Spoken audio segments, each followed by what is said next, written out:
Do you think, I'll ask this to you, Bill, do you think Jared Polis should commute Tina Peters' sentence? No, Do you think 9 years no, is not at right? all. Nope. No, I'm not in favor for being commuted sentence. Not at all. And the question I Nine kind of years. nah. Again, I think it's excessive. But the issue is commuting it means none. No, none is not better. And that's the idea is none is not better. Well, He she's can't been in change. jail since August. He That's can't. not none. He can't change the from August to now is not enough time. Nope, not in the least. How No. much is how much is a long enough time? For me, my It's my August, ballpark September, is 4 to October, 5 years. November, December. 4 to 5 years. 4 to 5 Yeah. years. Absolutely. Yeah, 4 to 5 years. That's the ballpark where I'd put her. But the issue I want to go back to kind of the judge. Shouldn't the judge be able to make decisions based on the defendant's remorse, based on their either apology and feeling sorry for committing the act or not? Shouldn't the judge be able to take that into consideration when sentencing? Yeah, I'm intrigued by whether or not it's remorse or a penalty based upon speech and where you would define that line. Because I am concerned, and I think every red-blooded American should be concerned that any time your speech is penalized. Believe me, as somebody who has had to go through this with lawyers down at the Colorado State Capitol, when speech is penalized, I get deeply concerned about it. Now, I understand in our justice system that if someone doesn't show remorse, especially if there's physical violence involved or theft or those types of things, then I would go, okay, yeah, it's probably right to strengthen the sentencing, but I don't. I also think that there's probably a difference here between remorse around a violent crime versus somebody who believes that there were problems with the election, especially if you're a clerk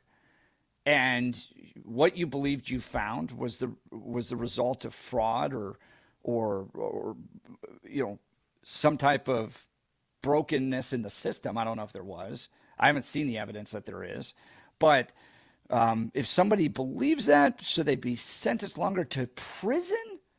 Especially when You're a leaving lot something of out. those involved You're leaving disagree something with your out. politics. You're leaving something I out. disagree. You're Go leaving ahead. something out. The fact that in Yep. order to further that free speech, she committed crimes. You seem to be leaving that out. The whole idea is you keep focusing on her free speech, her free speech.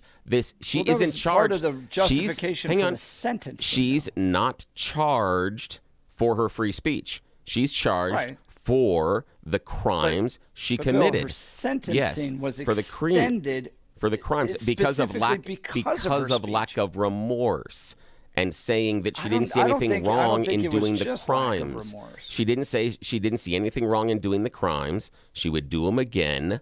She thinks she's right. Yes. Yes, there's no remorse there. Yes, Did that's she the issue. specifically say she's going to do it again? I don't think she said she would specifically Again, do it I'm not again. saying specific, but I'm saying that is the theme. That was the message in her statement to the judge. There was no remorse, and that I'm right, and you guys are doing this wrong, and I did the right thing by breaking the law. She basically was using the ends justify the means defense, and that's not okay. It's not okay because she broke the law and did crimes. It's not about her free speech. She's not being put in prison for free speech. She could have gone out there and she could have appeared. She could have appeared her on. sentencing was extended because She of it. could have because of a lack of remorse. That's why it was extended, and that involved No, the I crimes. think it's more than that, and I'm going to pull up the judge's exact quote here.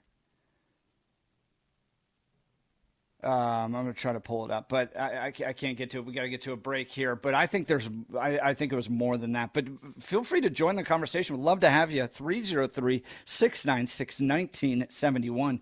Tina Peters justly convicted, justly sentenced in this case. 9 years in prison is right for what she did, threatening our election integrities? Or was this politically motivated? And you're happy to see the Trump administration step in to do some investigations. Give us a call, 303-696-1971. You're listening to The Jeff and Bill Show. This is Denver's Talk Leader, News Talk 710 KNUS.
At this hour, I'm Christina Owayo in Dallas, and here are your top stories.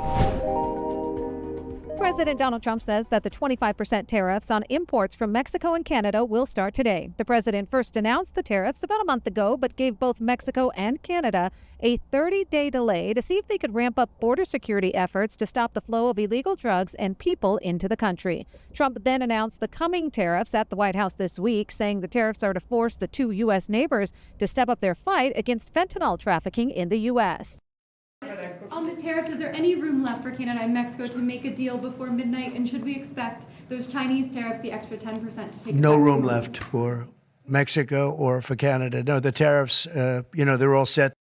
A woman who owned a New York City daycare center where a toddler died after ingesting fentanyl has been sentenced to 45 years in prison after pleading guilty to federal drug charges. Gray Mendez dropped her head into her crossed arms as Judge Jed Rakoff announced a sentence that triggered sobs of the mother whose 22-month-old child died in September of 2023.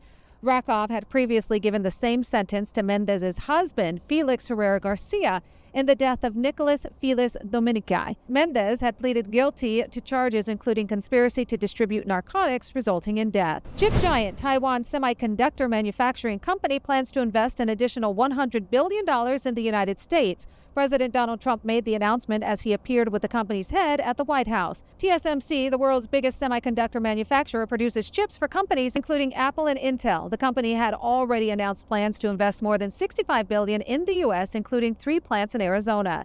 Its first factory in Arizona has started mass production of its 4-nanometer chips. Trump and TSMC's chief executive officer, CC said the $100 billion is on top of the $65 billion that was already announced. The most powerful AI chips in the world will be made right here in America. This $100 billion in new investment will go into building 5 cutting-edge fabrication facilities in the great state that we just discussed, Arizona, and will create thousands of jobs, many thousands of jobs, and high-paying jobs. Melania Trump says it's heartbreaking to see teens and especially girls grapple with the fallout after they're targeted by malicious and sexually explicit online content. The First Lady spoke at a roundtable discussion at the Capitol on legislation to regulate revenge porn. She called on the Republican-controlled House to pass the bill and send it to President Donald Trump to sign into law.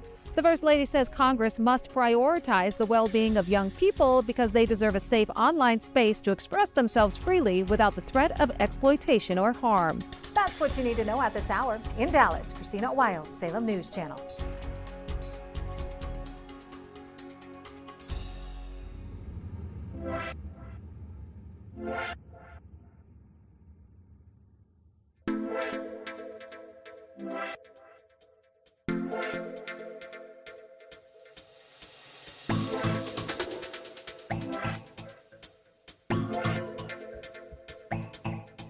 All right, it's time for a little levity. The text messages are blowing up and on both sides of this issue regarding Tina Peters and the Trump administration stepping in. We'll get back to that in a few minutes, but Bill's time for some You Choose the News. Yes, we'll get to Jennison Walsenberg as soon as we can, but right now it is time for us to make questionable decisions with valuable airtime. It's You Choose the News, everybody's favorite fake radio news game show. You know how this works.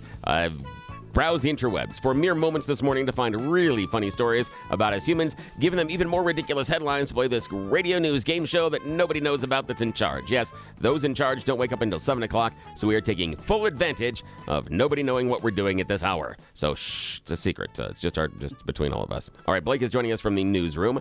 Jeff Hunt is live in D.C. Here are your headlines, gentlemen. Headline number 1, champion told to stay home. Headline number 2, vampires excited for school. Headline number 3, DIY is more expensive. And headline number 4, woke company pushing worldview. Mr. Hunt, your choice, sir. Let's start with the woke company, please. Yes, woke company pushing their worldview. Disney's Pixar is now introducing an openly Christian character into their animated Win or Lose show. Oh. That was slowly after a transgender storyline was previously pulled here a couple of months ago. Win or Lose is a series, Pixar's first ever original long-form animated series. It follows the Pickles, a co-ed middle school softball team. Throughout the week, they prepare for their upcoming championship game.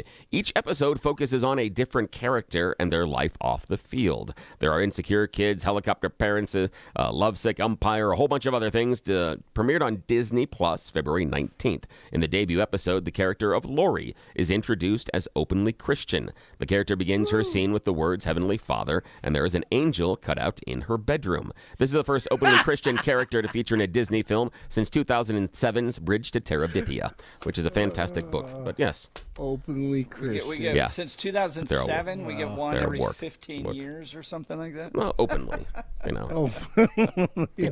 just saying. Alrighty. So I want to see her with a WWJD bracelet on. yeah, well, let's see. Yeah. But again, there's Disney, the woke company pushing their ideas again. I'm telling you, when are you going to stop this? Alrighty. You're so amazing. Ideas are the same. Blake Olson in the news I love department. Disney. Champ told to stay home. Vampires excited for school or DIY more expensive? Champ told to stay home. Yeah, Champ told to stay home. It is the 16th. It's the round of 16 in the AFC Champions League. It's a second-tier tournament going on right now. But champion Cristiano Ronaldo is not going to play with his team. Al Nassr, he has been left out of the squad that is headed to Iran because he could face 99 lashes. In September of 2023, Al Nassr was hosted by another club in Tehran. And while there, Cristiano Ronaldo gave a hug and a kiss on the forehead to an artist who suffers from a disability and paints with her feet. According to Iranian law, that gesture can be considered adultery and is penalized by up to 99 lashes. Of course. So they're not bringing Ronaldo to go see the soccer fans in Iran because they may beat him. Lessons for everybody. Just saying choices, people. Alrighty. And in our final 30 seconds, Jeff Hunt, your choice. Vampires excited for school or DIY Vampires. more expensive? Vampires excited for school. There is a school in England that is pulling all of the mirrors out of the bathrooms because kids are staring at themselves too long. Vampires everywhere are rejoicing. Can finally get to class on time. Alrighty, that's it. That's the end of You Choose the News. All right, we'll continue. You're listening to The Jeff and Bill Show. This is News Talk 710 KNUS. Janice, we'll talk to you in a sec.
It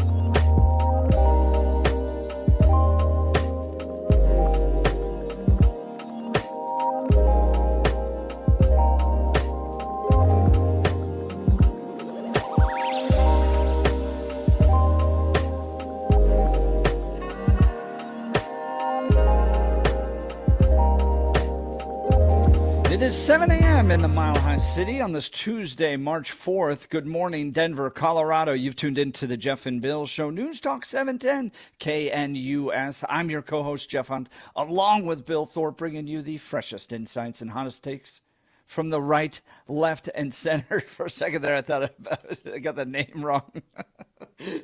Bill speaking into my ear about our next caller. And I was like, wait, here. Did I get Bill's name wrong? No. Because Janice is my mom's name, and my mom's not on the line, but maybe I thought I had said it. So I stumbled there for a second. Sorry about that. No, it's fine.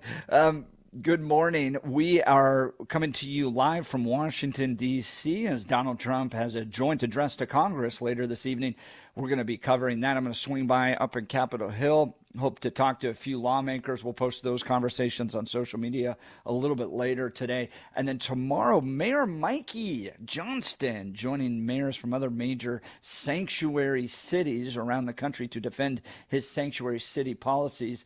The city of Denver spending $356 million on illegal immigrants, and then spending $2 million with a law firm to defend the $356 million that they have spent on illegal immigrants, all while residents of the city of Denver are having their services cut, and the city goes into financial challenges, having to cut services like police recruiting, those types of things. So facing some real problems. He's been called before the House Oversight Committee, and he will be before Congress tomorrow. He's already in Washington, D.C., and we have a media pass to be in the room tomorrow when he testifies. So you're going to want to stick with 710 KNUS through all this. Tonight for the joint address, similar to a State of the Union. I think there's a small technicality as to why it's considered a joint address as opposed to the State of the Union. But we're going to carry that with some live commentary before.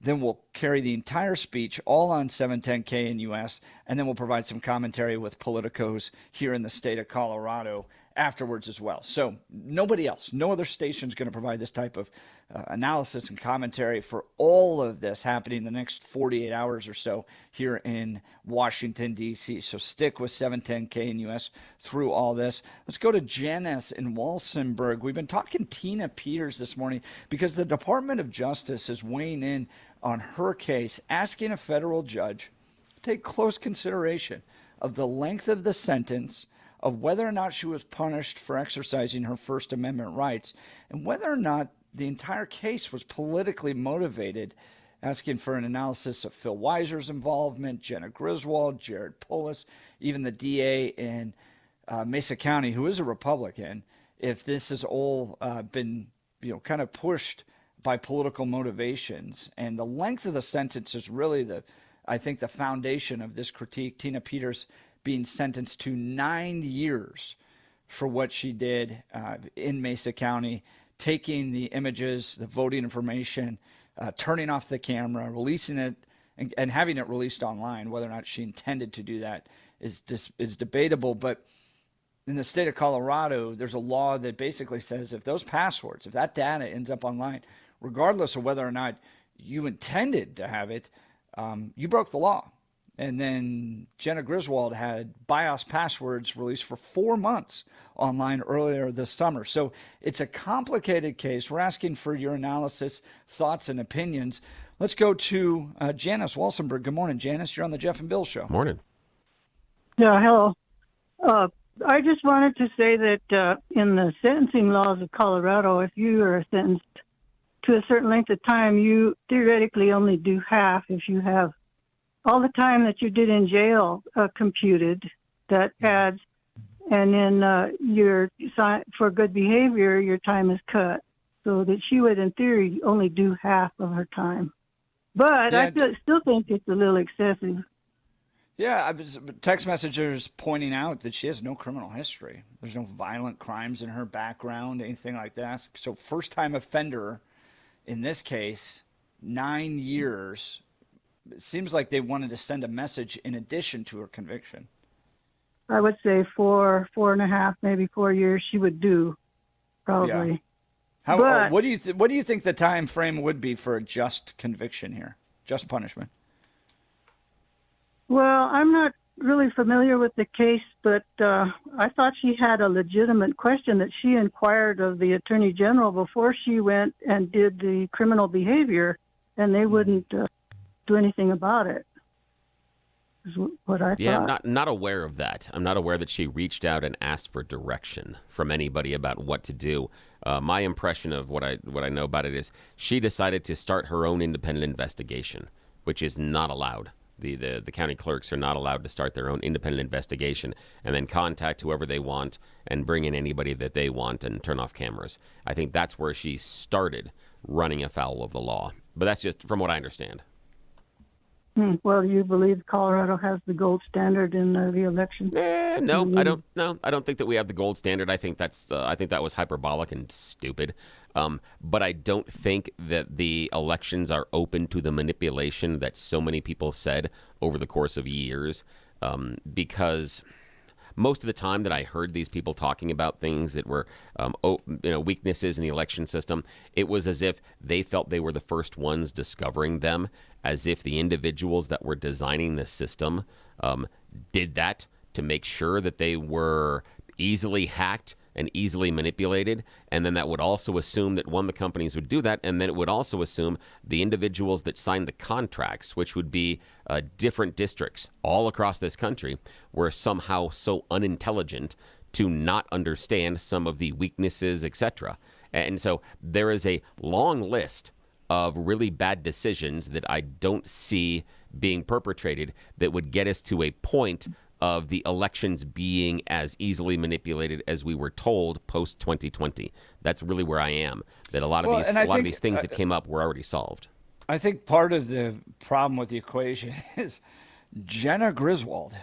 The idea that our state clerk is Secretary of State is just the worst person you could have in that job for so many reasons. For many years, the Secretary of State was like the referee on the field, and you wanted somebody that just wasn't a partisan hack the way Jenna is. Over and over again, she's proven. She sends her talking points to to Planned Parenthood to review, right? She weighs in such politically motivated ways that it just fuels the challenges that people have with our elections, and this belief that it's a gold standard when she's the one running it.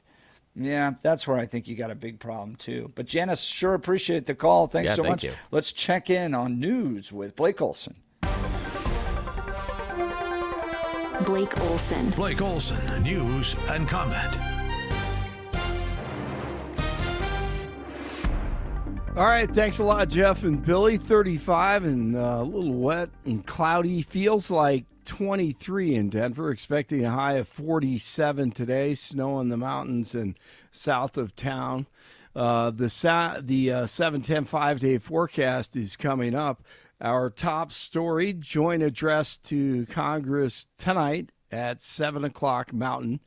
Jeff will have all the coverage at 6:30 prior, and then post-speech coverage with a bunch of guests for an hour afterward as he gives the analysis of what happens tonight in D.C., and he'll be walking around the swamp today talking about everything that's going on there. I'm waiting for my computer to come back here. Jeff is in D.C. to covered Denver Mayor Mike Johnston at the federal immigration hearing with other sanctuary city mayors mañana. New York City Mayor Eric Adams is headed there also. But back to DJT talking Zelensky on Monday. Well, I just think he should be more appreciative because this country has stuck with them through thick and thin. We've given them much more than Europe, and Europe should have given more than us because, as you know, that's right there. That's the border. This country really was like the fence on the border. It was very important to Europe, and I'm not knocking Europe. I'm saying that they were a lot smarter than Joe Biden because Joe Biden didn't have a clue. He just gave money hand over fist, and they should have been able to equalize with us. In other words, if we gave $1, they should have given. Well, we gave $350 billion. They probably gave $100, but on top of it all, they get their money back because they're doing it in the form of a loan, and it's a secured loan. DJT has paused any money for Ukraine for the war in Russia.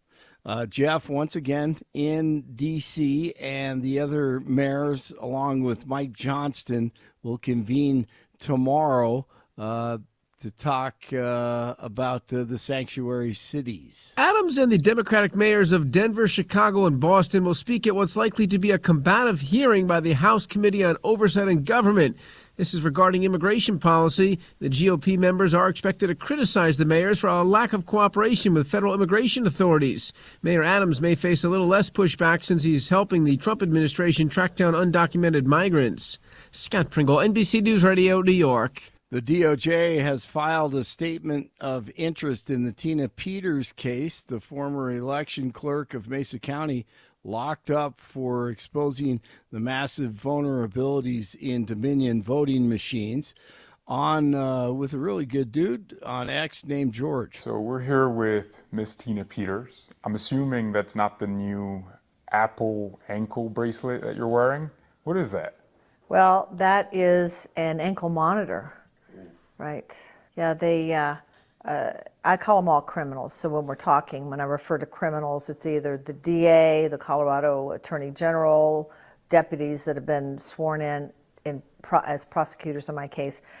But this is separate from the trial we're going through. This was a alleged recording that I made in a courtroom and that I didn't make. And later on it was proved that there was never anything recorded. But nevertheless, I got found guilty.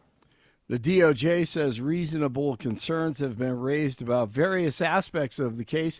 The exceptionally lengthy sentence imposed relative to the conduct at issue, the First Amendment implications of the trial court's October 2024 assertions related to Ms. Peters, and whether Colorado's denial of bail pending appeal was arbitrary or unreasonable under the 8th and 14th Amendments parallel to these. 25% tariffs ordered by President Trump on goods from Mexico and Canada are now in effect. In response, Canada says it will impose a retaliatory 25% tariff on $100 billion worth of U.S. goods. Ontario Premier Doug Ford is all puffed up. I want to try to annihilate Ontario. I will do everything, including cut off their energy, with a smile on my face. And I'm encouraging every other province to do the same. Quebec, Manitoba, BC, we all have to act in unison. Out east, they rely on our energy. They need to feel the pain. They want to come at us hard. We're going to come back twice as hard. Trump also imposed another 10% tariff on Chinese imports, in addition to 10% tariffs enacted last month. Beijing says to expect retaliatory tariffs on U.S. food and agriculture products. All right, this is AI, but it is genius with the video. That was yours. We thought that baggie belonged to Hunter. You know, I think the Secret Service probably still has it somewhere. I have been stealing the money. I'm sorry, what's that now? I must to speak honestly. I steal many of USA dollars to Ukraine, millions. Some dollars for some oligarchs also, some for American bureaucrats also. Well, we know that, but why are you telling me this? Because, Mr. Trump, if you end war, we cannot steal any more money. And it matches up so nicely on the video. UNC Bears 23-8 now. They beat Weber State last night. Big Sky Conference action, 68-63 as we get ready for the tournaments and the big tournament coming up here since it is March. 32 in Littleton, 33 in Brighton, and 35 in Denver. Jeff and Billy continue. Here's the thing that everybody can do. If you support Ukraine, say it out loud. Yeah. Say it out loud. I support Ukraine. I support Ukraine. Sonny Hostin. I support Ukraine. All right. That is some good stuff. And more good stuff coming up in about an hour. Blake Olson, News Talk 710 KNUS. After a beautiful spring-like weekend in Denver, the weather pendulum going to swing the other way now. 20 to 40 miles an hour, gusts to 50 miles an hour as a deep storm in the plains will cause a lot of wind along the front range. Temperatures will be in the 40s. We cannot rule out a renegade snow shower passing through. Lows tonight, low to mid-20s and still breezy. A break in the weather Wednesday, rebounding temperatures to the mid-50s, clouding up Wednesday night, a low near 30.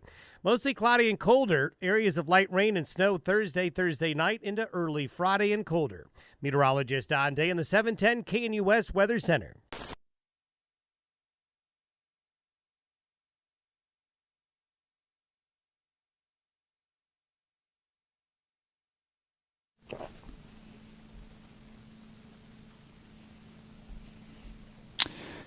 Welcome back to the Jeff and Bill Show. So yesterday, Douglas County released the badge cam videos of what happened at Main Event. If you remember, back on February 8th, there was a shooting that took place there inside the women's restroom that then spilled out into the main parking lot. As deputies arrived, they saw a man there holding a gun. His name was Jalen Sebron. He was shot and killed, shot 9 times by Douglas County deputies. Now, there was kind of debate and controversy being led about the shooting from the Sebron family. They've hired an attorney. Well, and that kind of delayed some of the badge cam being released. But we got it yesterday. It was released by the sheriff, Darren Weekly of Douglas County. And, Bill, let's go ahead and play audio clip number 1, Weekly's statement. Then we're going to get to the actual audio of the shooting that took place, and it's graphic. So I want to give viewers some discretion or advice here that if you've got young ears, maybe tune away for a second. But let's go start with Darren Weekly's statement about what happened at this Main Event shooting. I'm Darren Weekly, Sheriff of Douglas County. I'm here to provide you with an update regarding the tragic events that unfolded on February 8th involving an active shooter incident and an officer-involved shooting at a business in Highlands Ranch. I'm also here to correct some inaccurate information that is circulating in the community. First and foremost, I want to say our hearts go out to everyone impacted by the violence that occurred. We have identified dozens of victims who had to run from gunfire. If you come to Douglas County, this will not be tolerated. My deputies' quick actions prevented a much larger tragedy. At this time, our law enforcement agencies are conducting thorough investigations into both the active shooter incident and the officer-involved shooting. We understand there are many questions. I want to assure you that we are doing everything in our power to be transparent and provide accurate information. However, due to the ongoing nature of these investigations, there are certain details we are unable to release at this moment. I can tell you my deputies responded swiftly, with the first deputy arriving on scene in less than a minute. They acted courageously to protect the public. 23-year-old Jalen Sebron refused to comply with multiple commands for my deputy to drop his gun. All right, and now let's, Bill, play the actual audio from the badge cam of the deputies responding to the shooting at Main Event. Everybody line, can you get it? Across the street! The address of your emergency. Hi, yes, I'm at Main Event Entertainment in Highlands Ranch. We just heard gunshots from inside the building. We just heard gunshots from the building. Everybody's running. Okay, do you know how many people are involved? We're not sure. We just heard a lot of gunshots, and now people are exiting the building. How many gunshots did you hear? We heard a lot. It was like too many to count. It was at least 10. 820. 4 David 34, 6 David 31. Copy a shooting at the main event. 6 David 31. 4 David 34. 64 Centennial Boulevard, the main event entertainment center. Again, 64 Centennial Boulevard. We have multiple callers advising there's screaming and shots were heard. Gunshots from inside the building. Another party advised someone walked in and started shooting. At 11:51 on Saturday, February 8th, Douglas County deputies responded to an active shooter call at Main Event located at 64 Centennial Boulevard in Highlands Ranch, Colorado. A fight had broken out inside the women's restroom and ended with a shooting inside the business. The crowd spills out into the parking lot with people fleeing the business. Jalen Sebron walks around the car that has its headlights on. He's holding a gun in his right hand, pointing it towards people gathered by the pillar in front of the building, even as the first deputy was arriving with his emergency lights activated. Sebron then turns toward the deputy, which you can see by his hat turning in that direction. In accordance with state law, a peace officer is justified in using deadly physical force if the suspect poses an immediate threat of death or serious bodily injury to the peace officer or another person. It is clear in these pictures there were others in danger. Here is unedited video of what the deputy observed as he arrived. First from his dash camera, then his body-worn camera. At no time did Sebron drop his gun.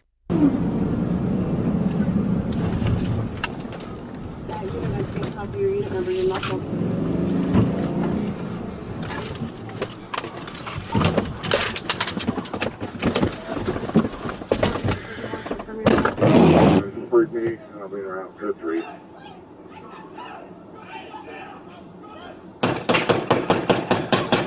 David 41, spin traffic.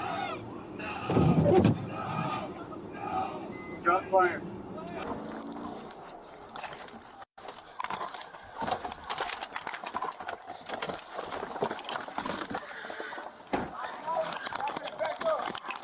Hey! Drop the gun! Drop the gun now! Drop it!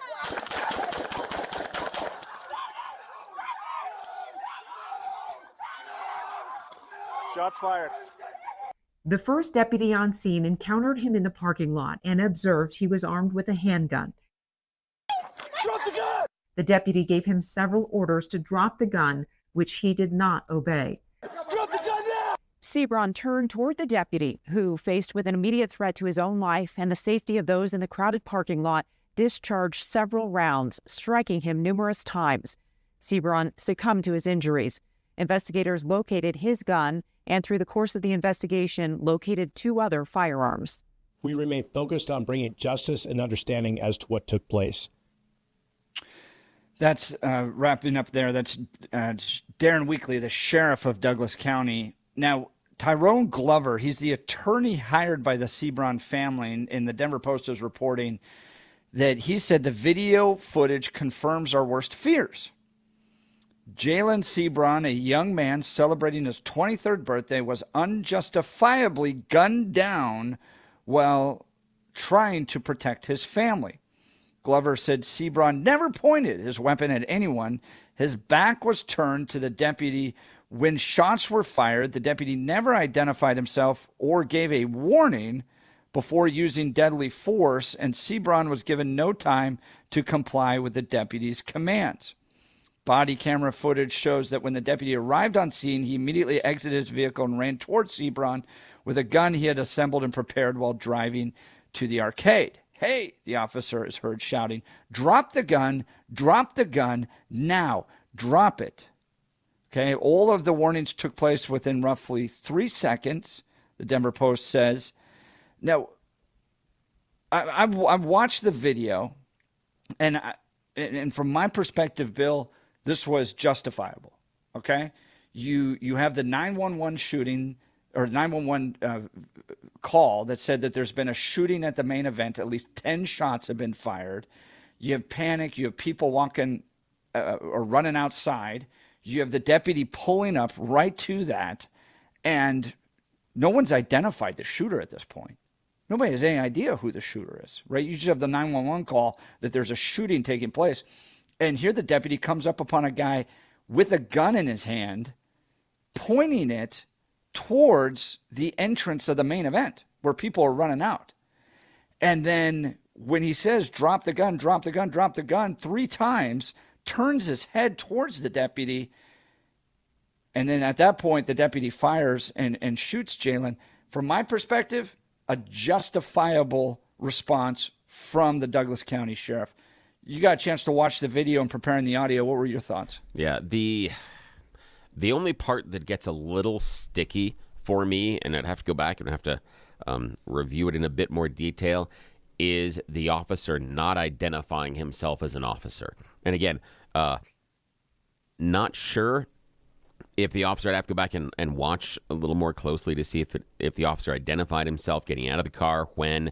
That seems to be important inside of the timeline. However, and the other part that I did see is that I'm not aware of the siren being on when the deputy arrived inside the parking lot. And the only reason I'm looking at that is because that's an audio cue for other people around. And what I'm thinking about is the guy that was shot standing in front of the main event and being concerned about his family. Now, if that's the concern, I'm curious to walk through that concern because the individual was standing there. The individual wasn't going inside. The individual wasn't, from what we saw on the video, calling out to somebody or giving directions. And if you were trying to protect your family, my assumption is, and again, it's just an assumption, is you would be going towards where the family was, not standing next to your car outside of the event. The other part, though, is that once the blue and reds, the flashies, arrive, does that, create something in your periphery? Does that when you're there and if you're taking care of where your family is and you're worried about the scene around you, I'm assuming that encompasses the entire scene. This is part of the problem we have that we've heard from texters and callers about that idea of the good guy with the gun, that once you're in that situation and adrenaline hits, your choices may be different than what you have game planned in your head over and over and over again, that scenario you've imagined. So he could have gotten tunnel vision. He could have not heard it. So the fact the officer doesn't identify himself is somewhat of an issue for me. But the idea, though, that I just don't see the defensive action being taken that is the premise of the attorney representing the family. I don't see that individual, if you were telling me, regardless of when the officer shows up, if you do everything up until then, and what we have, and since our listeners can't see it, what you have is you have the young man, and it's the only car. This is the thing, is it's right near the front doors. If you're coming out of the front doors, it's a couple of spaces to your left. It's basically where you are. So, and it is in that first row. So it's the first row, couple of spaces to the left. If you're walking out of the doors, a little to the left. If you're coming into the doors, a little to the right. It is the only car that has the headlights on at that time.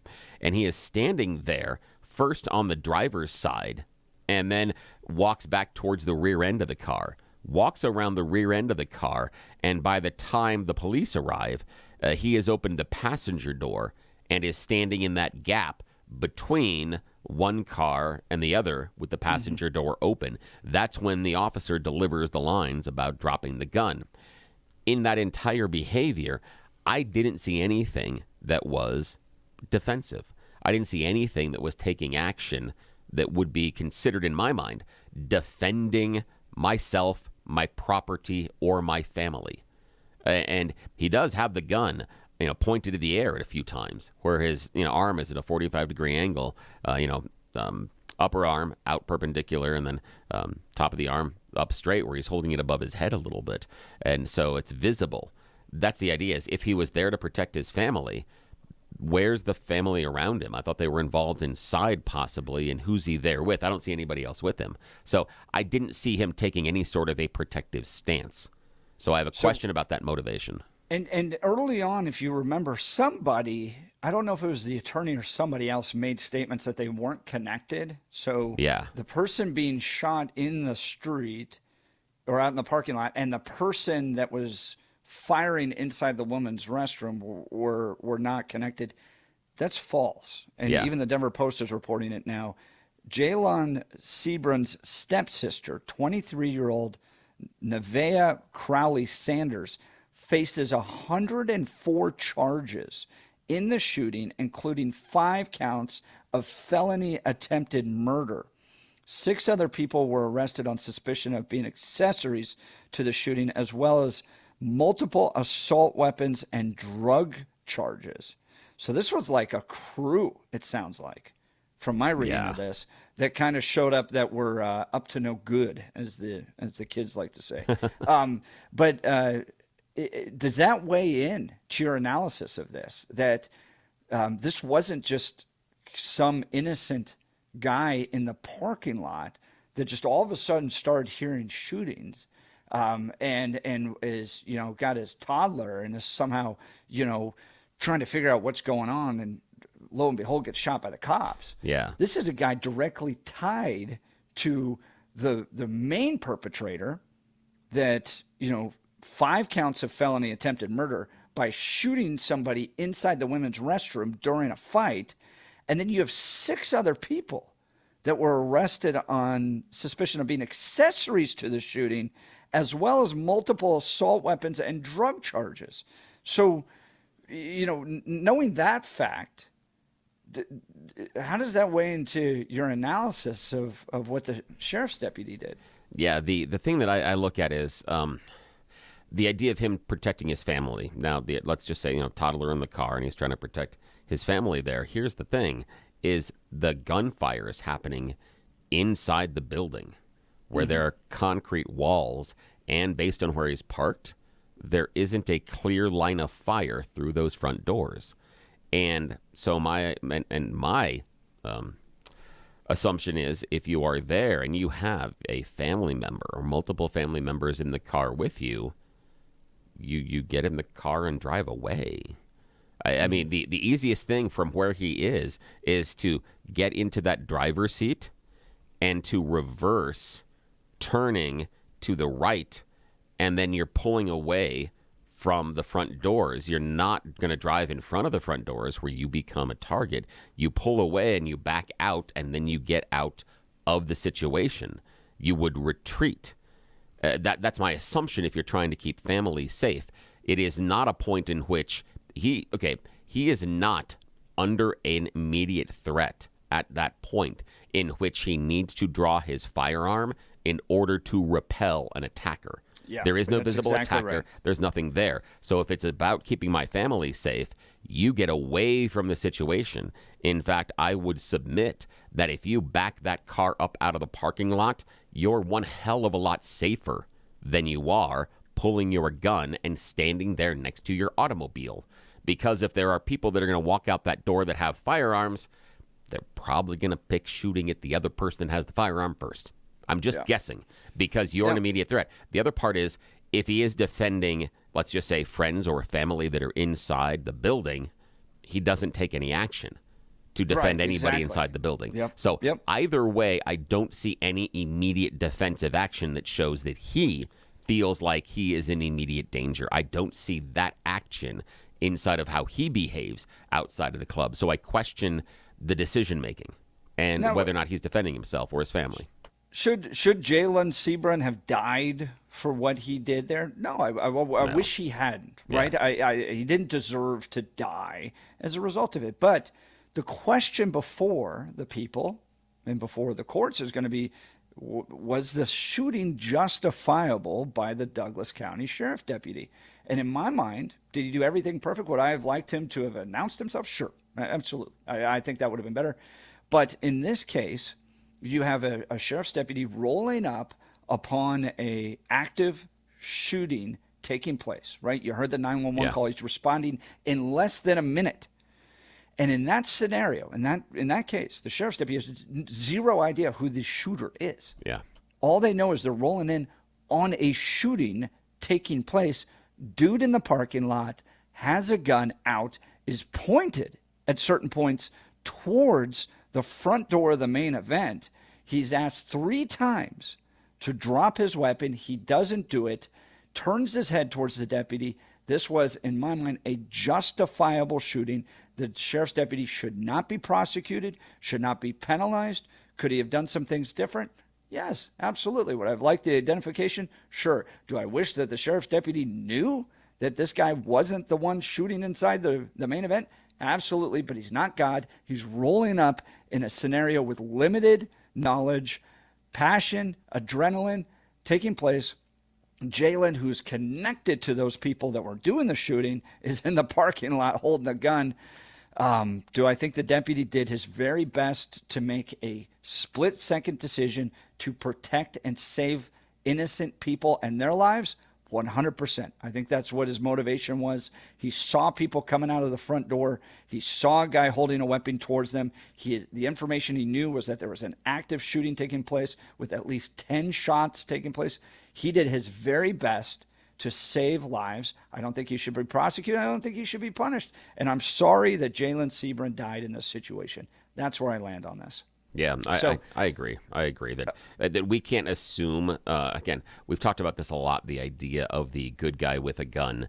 And the problem is when the police arrive, this is in a video game and you don't have an icon over your head saying which team you're on. And I am always going to default to the police in this situation. If you come up on an instance where there are people that are armed there, I am not going to lean on you heavily at that point as far as adjudicating who's involved in what and where. This is more about your decision-making and your safety. Now, if there are not firearms and other things present, then we can walk through some of the decision-making. That's fair. But this is a different case and a different scenario. And while I do believe the officer should have announced himself, I don't think that excuses the person that was the guy that was shot. I don't think it excuses his behavior and what he did. Also, in most cases, I'm not going to go that direction, but the idea is the behavior that he had when he showed up there. The police have no way to tell which side of this you are on, and they are going to assess every threat in that situation. Every potential threat in that situation is deadly. They have to. And a reminder to everybody, for especially those of us who have gone through the CCW and all that, gotten the concealed carry, is that you pull the gun when you're ready to kill whatever in front of you.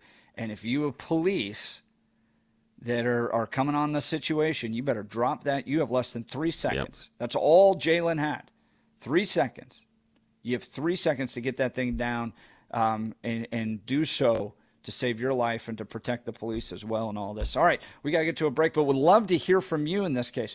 Was their shooting justifiable? If you haven't seen the video, go to the Douglas County X account.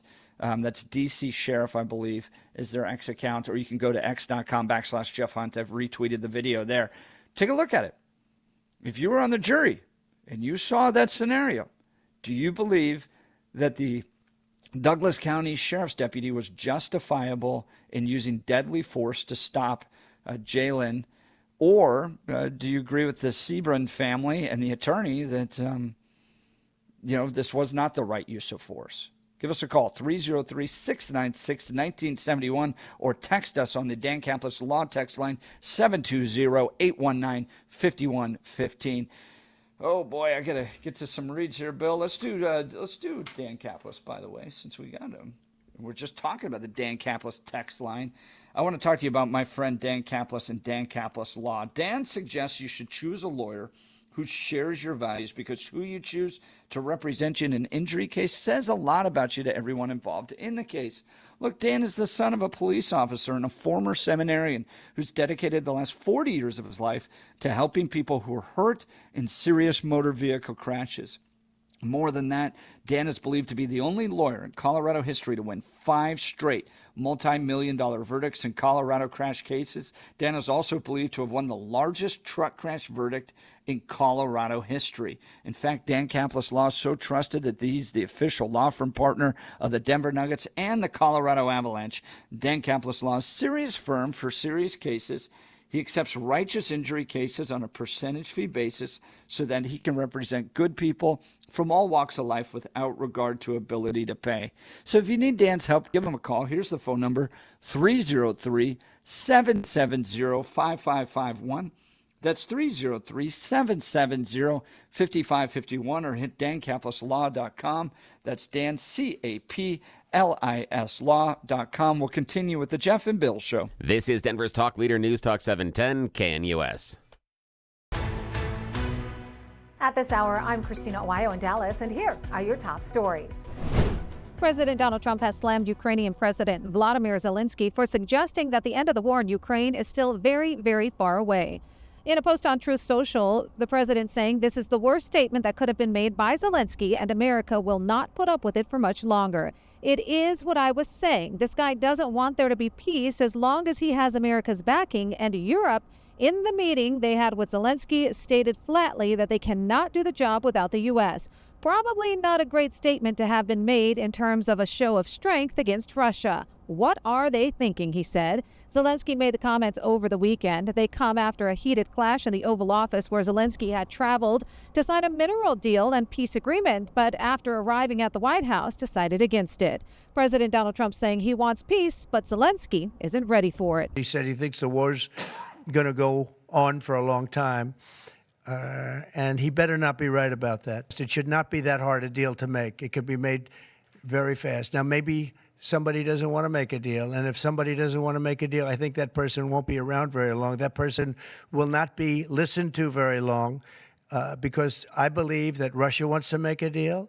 I believe certainly the people of Ukraine want to make a deal. President Donald Trump is heading to Capitol Hill to deliver a speech to a joint session of Congress. Many expect the president to talk about the record-setting speed he's taken in the first 43 days of his new term. He will also face his biggest audience yet to direct Republicans to turn his agenda into law, the outcome of which, according to reports, will ultimately shape the success of his presidency.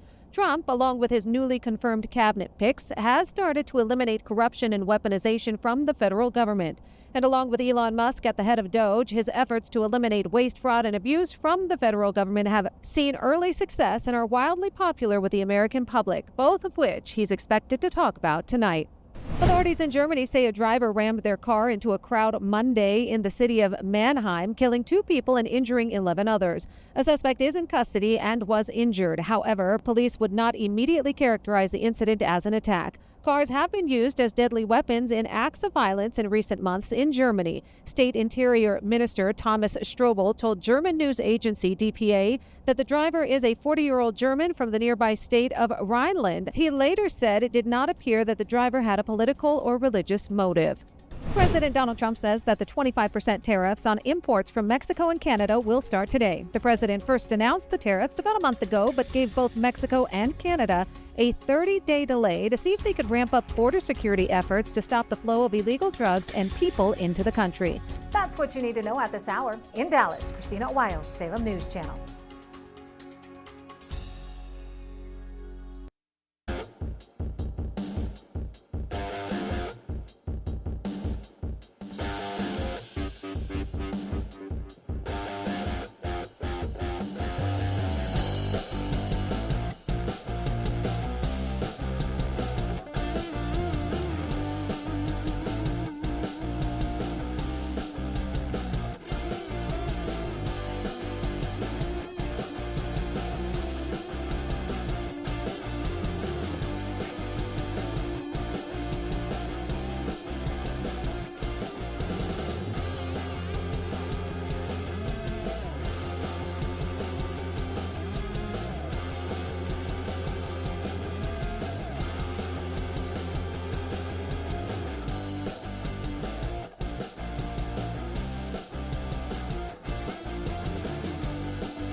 Welcome back to the Jeff and Bill Show. We're talking the Douglas County deputy who shot a man 9 times outside of the Highlands Ranch main event. This was the badge cam was just released. If you remember, this took place on February 8th, and the main event is like it's like an all-inclusive kids party, family party zone. I've gone to probably, 50 parties at this exact main event, perfectly located in Highlands Ranch. It's like where you take your kids bowling. They've got zip lines. I've played so many laser tag games in that venue. They've got arcades everywhere. We spent so much time there. And so to see the shooting took place on February 8th, it was gut-wrenching that this was happening in Highlands Ranch, where we spent so much time as a family together. So the badge camera was released yesterday by Douglas County Sheriffs. Billy and I have both looked at it. It's up on their X account. You can watch it on my X account too. I've retweeted it there, x.com/Jeff Hunt. And there's no blood that you can see. It's not explicit. It's just violent in the sense that you see a sheriff's deputy confront a man in the parking lot holding a gun, tell him to drop it 3 times. It takes place all very quickly. The man turns his head towards the deputy and then is shot 9 times. Jalen Sebron is the man that was killed. He's directly connected to the woman that was doing the shooting inside of the main event. And Bill, as we wrap this segment here, because we went really long, I just want to, this is just a good reminder of how much pressure is put upon our law enforcement officers to make decisions this quick. I don't think he should be punished. I think this was a justifiable shooting. I think a jury would see it the same way. I don't think anything's going to happen to this Douglas County deputy. I think he was trying to save lives. But just a reminder of these folks are put in situations that really no other humans are put in. Yeah. Life and death scenarios on a daily basis where they have to make split-second decisions. God bless the men and women in blue. That's and good suggestion off air that if the flashing lights and the arrival of the squad car with or without a siren isn't announcing your presence, what is? Especially when you're outside the venue. Not inside the venue, but when you're in the parking lot and the police car rolls up, that's pretty much announcing your arrival, regardless of the fact that you get out and, hi, I'm from the police, and no. That just the squad car arriving in that scenario. And the squad car is not more than what I would say 3 car lengths from the gentleman, from the person that was shot. And yeah, the announcement was made. The announcement was there. Yeah, so. Great point. Yeah. Great point. All right, text messages are open. Phone lines are open. Give us a call, 303-696-1971, or text us on the Dan Caplis Law text line, 720-819-5115. You're listening to the Jeff and Bill Show. This is Denver's Talk Leader News Talk 710 KNUS.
Welcome back to the Jeff and Bill Show. We're broadcasting to you live from Washington, D.C. It's a big few days here. Tonight you have Trump's joint address. We're going to get to that in the 9 o'clock hour. What do you expect to hear? What would you like to hear from him? There's a lot out there right now. I want to hear talk on tariffs. This is one where I get what he's doing. I'm not naive to the fact that the costs are going to go up. He was elected to address rising costs, but I'm also intrigued by what he's trying to do to our economy and bring some changes about there. So I want to hear him address tariffs tonight.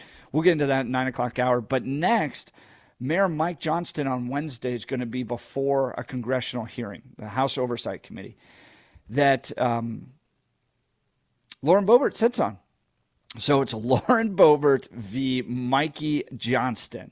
This is a rumble. Bill, this is right up there with WWE stuff. This will be fun. You like to watch, and I'm real curious to see, because again, we talked yesterday about how Denver has plunked down $2 million to have a high-powered DC connected law firm on retainer. Nobody here in Colorado had the ability, knowledge, or skill to prep Mayor Mike. They had to go with the DC law firm. So the question I've got is, how strong do you think your position is? Yeah, that's what I'm really curious right. about. How Bill, strong? And I talked to some attorneys from some pretty significant firms yesterday. Yeah. And $1,000 billable per hour combined for both partners and associates is crazy. Oh, yeah. Like they were just money. like, and these guys serve at some of the biggest firms. So the fact that Covington got this deal with the city of Denver in the midst of all the other challenges, financial challenges we're facing, $2 million. that says a lot. $2 million, which at $1,000 an hour gives them 50 weeks of representation, more than almost a year. It's ridiculous. We're going to talk about all this. What do you expect to see tomorrow during this committee hearing and Donald Trump's joint address tonight? Stick around. You're listening to The Jeff and Bill Show. This is KNUS.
It is 8 a.m. in the Mile High City on this Tuesday, March 4th. Good morning, Denver, Colorado. You've tuned into the Jeff and Bill Show, News Talk 710 KNUS. I'm your co-host, Jeff Hunt, along with Bill Thorpe, bringing you the freshest insights, hottest takes from the right, left, and center. Congratulations. You just woke up in the greatest country in history. Donald Trump's your president. Let's get after it. We got a whole hour planned for you of engaging conversations, critical analysis, but most importantly, your phone calls and texts, because this is where Denver's voice is heard loud and clear. So grab a cup of coffee, Denver. Let's dive into the issues that matter most to you right here, right now. Coming up after news and comment with Blake Olson, the headline of the Denver Gazette.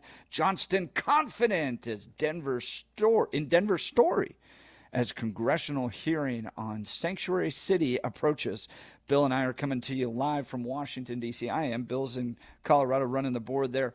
We are here to cover both the joint address that's going to take place tonight of Donald Trump in Congress and what he's going to say, what do you expect him to say, all that. And we're going to provide live analysis too. So tune into 710 KNUS 30 minutes before the speech. So speech is at 7. At 6:30, we'll go live on X, YouTube, Rumble, and you can watch analysis there. We've got some great politicos that are joining us. It's going to be a lot of fun. And then we'll carry the entire speech, okay? And we will try not to interrupt too much. And then, so you can watch the speech. And then for about an hour after the show, we'll provide some analysis. So very busy day. I'm in Washington, D.C. We're going to cover that. I'm going up to Capitol Hill, going to interview some of the Colorado congressional delegation on what they expect to hear tonight. And then tomorrow, Mikey Johnston, before the House Oversight and Government Reform Committee, of which Congresswoman Lauren Boebert sits, and she's going to be grilling Mikey. Can you believe that? That's what we have tomorrow. Lauren Boebert, Mikey Johnston. Oh, my goodness. It's going to be awesome. So we're going to preview that committee meeting that's taking place tomorrow. And Mayor Mikey joining Boston Mayor, Chicago Mayor, New York Mayor. Yes, and Denver right there with it because of our sanctuary city policy. So that's why he's being drug up before Congress. We're going to preview that, how he feels, who he's hiring to prepare him. Some really big names, and what do we expect to see tomorrow? But first, news and comment with Blake Olson. Blake Olson. Blake Olson, news and comment.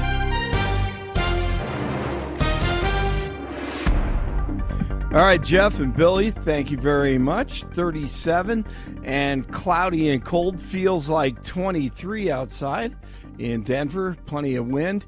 Expecting a high of 47 today. The 710 5-day forecast is coming up. Our top story. And they're losing thousands of soldiers a week. And that's not including the people that get killed every time a town goes down or a missile goes into a town. DJT's joint address to Congress tonight, his first in his second term, 7 o'clock Mountain. As Jeff said, he'll have all the coverage kicking off at 6:30 and post-address coverage for an hour afterward. From the draining swamp on day 43 of DJT, who has paused military aid to Ukraine, Trump wants peace. Not so sure if Zelensky does. President Zelensky supposedly made a statement today in AP. I'm not a big fan of AP, so maybe it was an incorrect statement, but he said he thinks the war's going to go on for a long time. And he better not be right about that. That's all I'm saying. Sunny Hostin, she's ridiculous, but what's new from The View? Talking about Zelensky, Trump, the meeting last week. Poor little Zelensky. He was shut up, that poor little guy. I agree with you, Anna. It was pre-planned because former ambassador to the UN, Susan Nation, said on MSNBC there is no question this was a setup, that a vice president generally does not speak in those moments. Susan Rice. Without the Susan Rice, without the approval and of the president. So President Trump knew that J.D. Vance was going to do that, and I think it really took a turn when Zelensky, with his bravery and with his courage, said to J.D. Vance, have you ever been to Ukraine? With his bravery and courage. You know, that meeting Lil Zelensky had across the street with Democrats before the meeting with Trump on Friday created the setup and illegal. Roger Stone on InfoWars. Anthony Blinken, Victoria Nuland, Susan Rice, Alexander Vindman, and Senator Murphy now admitting that they violated the Logan Act. You have these former Obama-Biden conspirators trying to set Trump up. Zelensky, I've watched this video 4 times. He looks coked up to me. And Trump manhandles him correctly because Zelensky not only says, no, the money you gave us was a gift, was a grant. We're not paying any of it back.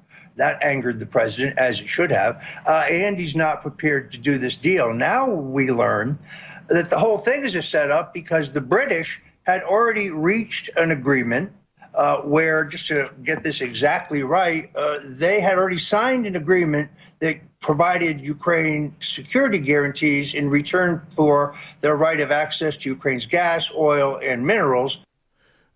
Jeff is also in D.C. to cover the Denver Mayor Mike Johnston thing at the federal immigration hearing with other sanctuary city mayors. Manana. New York City, Mayor Eric Adams is headed there also. Adams and the Democratic mayors of Denver, Chicago, and Boston will speak at what's likely to be a combative hearing by the House Committee on Oversight and Government. This is regarding immigration policy. The GOP members are expected to criticize the mayors for a lack of cooperation with federal immigration authorities. Mayor Adams may face a little less pushback since he's helping the Trump administration track down undocumented migrants. Scott Pringle, NBC News Radio, New York. 25% tariffs are now in effect on goods from Mexico and Canada, and Wall Street is feeling it this morning. Arguments over Mexico's lawsuit against U.S. gun makers will be heard by the Supreme Court today. The High Court will decide if a $10 billion lawsuit can move forward. Mexico claims the U.S. gun makers and one distributor are contributing to the gun violence in the country. Fire crews in South Carolina continue to battle wildfires. Over 2,000 acres of land has been scorched by wildfires in Horry County. Maybe Horry County, actually. UNC Bears 23-8 now with a victory last night in Utah over Weber State, 68-63. 36 in Centennial, 35 in Thornton, and 37 in Denver. Jeff and Billy continue. Here's the thing that everybody can do. If you support Ukraine, say it out loud. Yeah. Say it out loud. I support Ukraine. Okay. I support Ukraine. Yeah, listen to that enthusiasm. Love it. Blake Olson, News Talk 710 KNUS. After a beautiful spring-like weekend in Denver, the weather pendulum going to swing the other way now. 20 to 40 miles an hour, gust to 50 miles an hour as a deep storm in the plains will cause a lot of wind along the Front Range. Temperatures will be in the 40s. We cannot rule out a renegade snow shower passing through. Lows tonight, low to mid-20s and still breezy. A break in the weather Wednesday, rebounding temperatures to the mid-50s, clouding up Wednesday night, a low near 30. Mostly cloudy and colder. Areas of light rain and snow Thursday night into early Friday and colder. Meteorologist Don Day in the 710 KNUS Weather Center.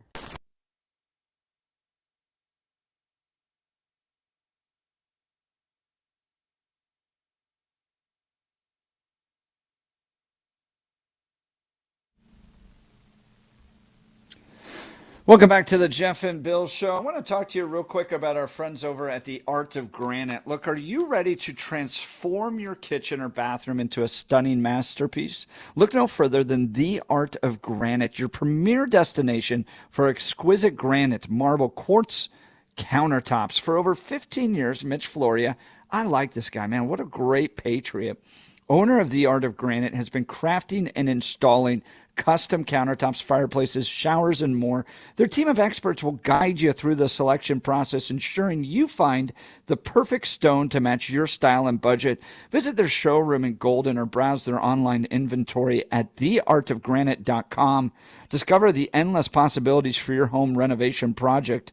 Mention KNUS and get a free bathroom countertop with new kitchen countertops, or choose a free kitchen or bathroom sink with any countertop package. Don't wait. Transform your home into the oasis you deserve.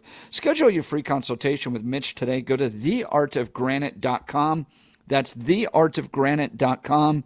Mention KNUS for these exclusive savings and transform your kitchen or bathroom dreams into reality with theartofgranite.com. All right, Bill. So, us politicos like to think that we're tough, right? We look at those MMA guys and those WWE guys. Yeah. I'm a battle of wits instead of muscles. So it doesn't surprise me that Mikey Johnston feels confident in Denver's story as congressional hearing on Sanctuary City approaches.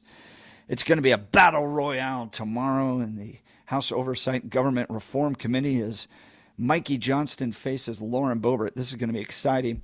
Now, he's already in D.C. I was a little afraid he might not be able to get out with the weather and this whole thing would be canceled and all that. I was weighing that reality, but truth is he's already here. He's preparing himself. He's probably going to have a mock committee discussion today at the DNC office or something like that. He arrived in the nation's capital on Monday. He's going to join Boston Mayor Michelle Wu, Chicago Mayor Brendan Johnson, and New York Mayor Eric Adams at 10 a.m. Eastern, that's 8 a.m. Mountain Time, to answer questions about Denver's response to the illegal immigration crisis that has been spilling from the U.S. border into America's interior cities. Our friends over at the Denver Gazette providing great analysis and reporting on this. The committee is also likely to press Johnston on his own comments in response to the Trump administration's mass deportation plans. Do you remember these? Right after Trump got elected, Johnston went through a phase. That's the best way I can describe it. First, he saw himself as what was the guy at Tiananmen Square? Yeah. Right? He said, I will stand before your tanks. I will order Denver police to the county line to protect our illegal immigrants from these mass deportations. And my only guess, and this is pure speculation, but I guess Mayor Mikey's wife is a prosecutor. And she reminded him that, federal law trumps state law there, hubby, and I don't think the kids would like you to go to prison over this. So Mikey jumps out there with these, bold, grandiose ideas of how he's going to be this great progressive stand against Donald Trump and mass deportations. And then it changed to, well, no, we're not going to send the Denver police to the county line to engage in an insurrection or civil war against federal immigration officers. And then it became, well, I'm willing to go to prison. And so he switched and kind of became this Nelson Mandela figure. If so, I will spend time in prison to defend our illegal immigrants in the city of Denver.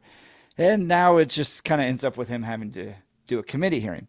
But in preparation for this, he has hired Covington and Burling LLP to represent the city.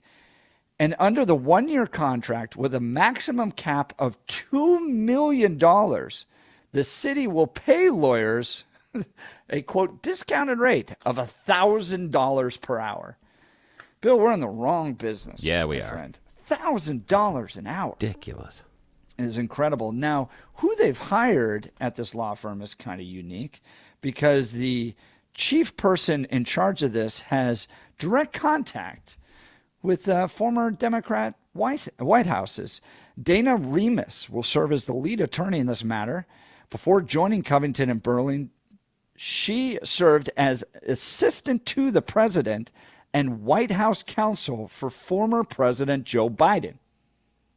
So she was part of the legal mind that allowed the open borders to take place here. She previously acted as general counsel for the Biden-Harris presidential campaign, as well as deputy assistant to the president and deputy counsel for ethics to the Obama administration. She is like the legal beagle, the mind behind a lot of those policies that resulted in open borders. I mean, serving right there in the White House. as White House counsel for former President Joe Biden. So Mayor Mikey not messing around, bringing big guns with him. But how is this all going to play out tomorrow? What do you think, Bill? What's your what are your expectations? I don't know. This is the thing, is that in these committee hearings, rarely is this about truth or honesty or about finding something. This is all going to be about politics. This is going to be a series of Democrats talking about how wonderful, fantastic, and remarkable Mayor Johnston is, and how he's doing the good fight and he's standing up against the tyranny. And on the other side, it's going to be a bunch of Republicans saying, why do you hate the United States of America? Why do you want all these illegals to come in and kill us? Why are you part of the Tren de Aragua gang? How come you joined the gang? How long have you? What was your initiation? What did you have to do? That's what the problem is that this has become performative. This is about the politicians getting their 30 seconds to 1 minute and 30 that they can post on social media. And whatever that is, whatever their constituents feel they should be saying, that's what it's going to be. It's not going to be a conversation. It's just going to be a series of accusations. There are going to be a couple of people thrown in on either side that'll have some questions and might actually try to do something, but that's not what these things do. This is going to be nothing more than a performance on both sides. That's why I have very little expectations about what's going to actually happen inside. Well, I would agree with you, but recently we've seen some change come as a result of these committee hearings. If you remember when the presidents of Harvard, Yale, and I think Penn were up there to try to explain their policies that allowed for just outright anti-Semitism to take a hold on these college campuses, bullying, intimidation of Jewish students, all that stuff. I saw real change. Those presidents were forced to leave their jobs. I am hoping that tomorrow, in light of the fact that Mayor Mikey Johnston has spent $356 million accommodating illegal immigrants, driving the city of Denver into a ditch, having restaurants closed because of crime issues, cuts to general services to the citizens of Denver, putting the city into financial dire straits, all of those terrible decisions that have made in an effort to be a quote-unquote sanctuary city. I hope that's all brought to light. I hope that the mayor is embarrassed. I hope that as a result of it, his political career ends. That is what I want to see tomorrow. We've seen it happen with university presidents. Could it happen with these mayors? Or, are the voters of these cities so compromised in their progressive commitments that you're never going to see them throw these people out? In fact, they'll probably stand up and cheer and say, drive us into further bankruptcy with your illegal immigration policies. I'd love to hear from people. Give us a call, 303-696-1971. Do you agree with Mayor Mikey? Do you think he's being a great American and opening and welcoming all these illegal immigrants, being compassionate to them, providing these services? Or has he ruined the city of Denver with these policies, and you'd like to see him held accountable and the voters wake up, and maybe tomorrow will be the beginning of the end of his career? Phone lines are open, 303-696-1971, or text us on the Dan Caplis Law text line at 720-819-5115. Let's go to the phone lines. Joe Arvada. Is this the Joe we saw at the IHOP the other day? Absolutely, Jeff. It was a wonderful time. My family loved it. Oh, great to Jeff, see you're you, brother. spot on. And Billy, you're right. It will be performative. So here's a little something from the people. You have destroyed our city, Mike Johnson. You are the reason that this city is spiraling into the abyss. It's government of the thugs, by the thugs, for the thugs. You have made this a just despicable place. Everybody in my family is wanting to get up and pack because we can't go to Denver, downtown Denver anymore. I work here, and I deliver pharmaceuticals, you have to just get through Denver and hold your nose. It's disgusting, Mike Johnson. What are you doing? Now, Joe, Mm-hmm. You're going to see Democrats try to defend him tomorrow. You're going to have these mayors up there. They think they've brought in a big team. And truth be told, Mikey Johnston's paid a lot for this team. I mean, he has he has former counsel, White House counsel. You don't get much higher in the political realm legally than White House counsel. Do you think it's enough to save him? Do you think they're going to figure out a way through this? And when you watched Mike transition from Denver police at the county lines to, well, gee golly, I might be willing to go to jail to defend illegal immigrants, to we're going to hire lots of attorneys. Do you think he's starting to waffle? Do you think he's going to double down? What do you expect to see from Mikey tomorrow? Well, I think they do deserve jail. And I'm glad you brought up how expensive all of this is. Think about it. All this money is being stuffed into housing illegals, feeding them and everything. Well, gee, where do you think they're getting their impetus from? Where's the money coming from? I think there needs to, obviously we all pay for this mess, but the point is there's more to this. I think somebody needs to do some Inspector Clouseau around, where is the support money coming from all of this? Maybe there's something to the rumor that the cartels are paying. Maybe there's something to the rumors that these NGOs are siphoning money from the federal government into certain pockets. Mm-hmm.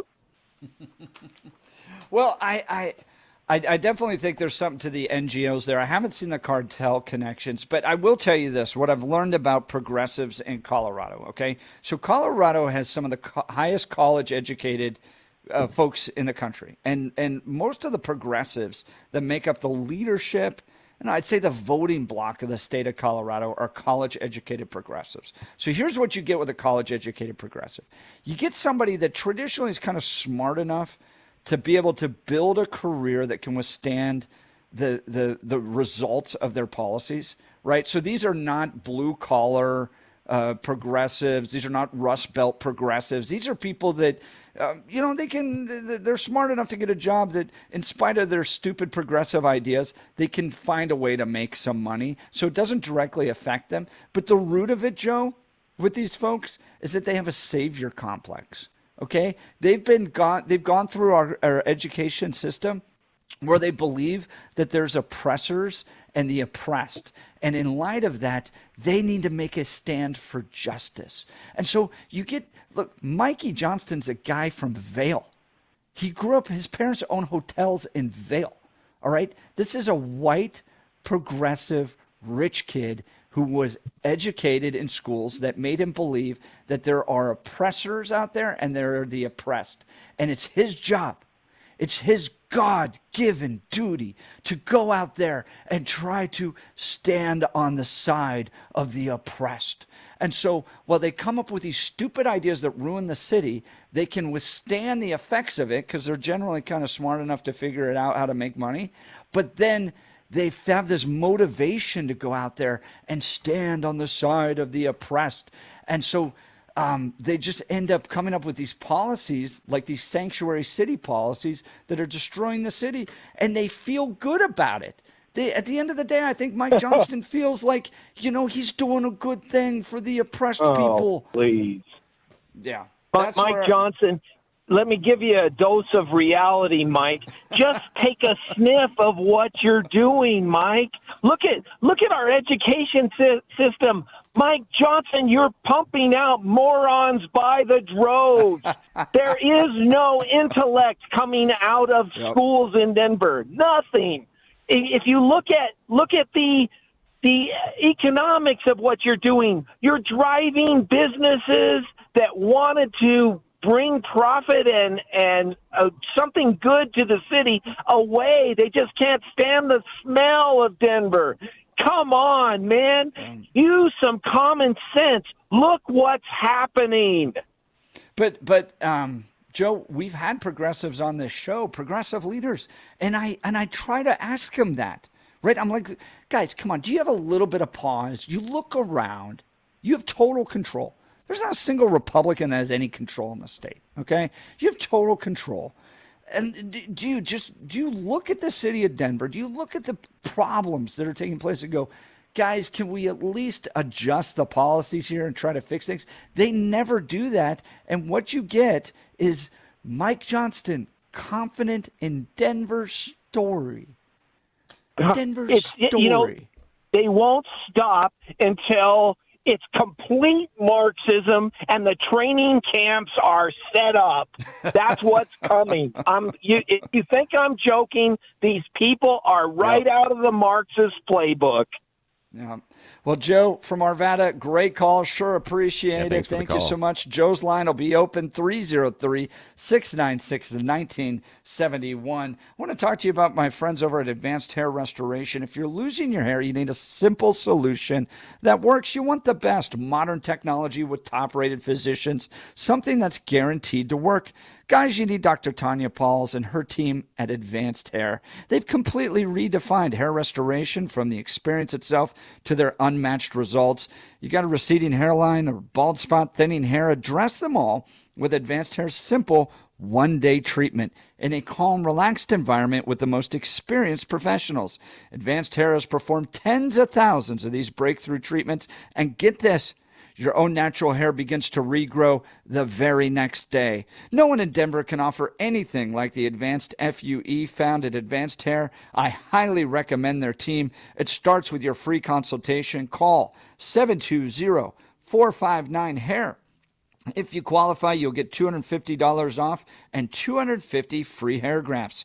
So refine your hairline with the team that's redefined hair restoration. 720-459-HAIR or advancedhair.com. That's advancedhair.com. All right, so I would love to hear from somebody out there. Do you believe in Mike Johnston's vision of our story, of being compassionate to illegal immigrants, providing them services, giving them workforce training, legal services, maybe even a little apartment living for a few months, and helping them transition into American living, and the idea that our diversity is our strength. And we welcome these people, as we have since the Statue of Liberty in Ellis Island. Do you believe in that vision? Do you believe that Denver's better because of the illegal immigrants that have come here? Or do you agree that, with me, for instance, that this has been prioritizing a leftist political agenda over the citizens of the city of Denver, and the amount of money that's flowed in that direction has seriously harmed the city because we're cutting services for citizens? And as a result, Mayor Mikey needs to be held to account tomorrow. And I hope that it's the beginning of the end of his career on such a big main stage with all these other progressive mayors. Where do you fall along these lines? Would love to hear from you. Phone lines are open, 303-696-1971, or text us on the Dan Caplis Law text line at 720-819-5115. You're listening to The Jeff and Bill Show. We are Denver's talk leader, News Talk 710 KNUS. At this hour, I'm Christina Owayo in Dallas, and here are your top stories. Federal prosecutors say two men accused of leading a group suspected of smuggling 20,000 illegal migrants into the country from Guatemala have been arrested in Los Angeles. The U.S. Attorney's Office says Eduardo Domingo Renault Matul, known as Turco, and his Lieutenant Cristobal Mehat Chaj have pleaded not guilty to multiple charges. A federal judge ordered the men jailed without bond until their trial in April. Neither of them has permanent legal status in the U.S. Prosecutors say the criminal network was responsible for the deaths of 7 migrants, including a 4-year-old child. They were all killed in a crash in Oklahoma in November of 2023. The offenses alleged in the indictment show a criminal group that acted with callous disregard for our nation's immigration laws and no regard for the immigrants that they smuggled. They held individuals smuggled hostage for months, threatened them and their family members with violence, and others, including children, were killed in a horrific car crash in Oklahoma in 2023. Melania Trump says it's heartbreaking to see teens and especially girls grapple with the fallout after they're targeted by malicious and sexually explicit online content. The First Lady spoke at a roundtable discussion at the Capitol on legislation to regulate revenge porn. She called on the Republican-controlled House to pass the bill and send it to President Donald Trump to sign into law. The First Lady says Congress must prioritize the well-being of young people because they deserve a safe online space to express themselves freely without the threat of exploitation or harm. The Vatican says that Pope Francis has suffered 2 new episodes of acute respiratory crises and has been put back on non-invasive mechanical ventilation. Doctors extracted copious amounts of mucus from his lungs and another setback in what has become a more than 2-week battle to overcome a complex respiratory infection and pneumonia. In a late update, the Vatican said the episodes were caused by a significant accumulation of mucus in his lungs and bronchial spasms. 2 bronchoscopies were performed with the need for aspiration of copious secretions. The Vatican said Pope Francis remained alert, oriented, and cooperated with medical personnel. The prognosis remains guarded. President Donald Trump has slammed Ukrainian President Vladimir Zelensky for suggesting that the end of the war in Ukraine is still very, very far away. In a post on Truth Social, the president saying this is the worst statement that could have been made by Zelensky and America will not put up with it for much longer. It is what I was saying. This guy doesn't want there to be peace as long as he has America's backing, and Europe, in the meeting they had with Zelensky, stated flatly that they cannot do the job without the U.S. Probably not a great statement to have been made in terms of a show of strength against Russia. In Dallas, Christina Owayo, Salem News Channel.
Welcome back to the Jeff and Bill Show. We're here in Washington, D.C. as Trump has a joint address tonight. We'll be covering that live 30 minutes before the address, which starts at 7. So it's 6:30. You can tune in to 710 KNUS on X and YouTube, Rumble, and we'll provide some analysis on what's coming up.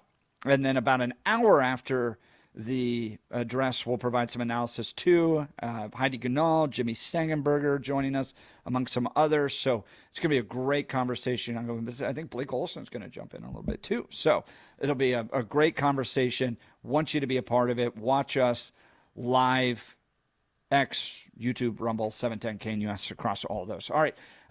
Tomorrow, We're also here because Mikey Johnston has been called before. That's not the Speaker of the House. That's the mayor of Denver. Has been called before a House committee on government oversight and reform on his sanctuary city policies. He joins some of the worst mayors out there, Boston, Chicago, with regards to sanctuary cities, literally specifically working against the federal government and ICE agents and deportation orders and all that stuff. Is terrible, right? It's literally putting the American people last. And wanted to get your insights on what do you expect tomorrow? Is it just going to be kind of a showcase? Are you going to get Republicans doing their thing, Democrats doing their thing?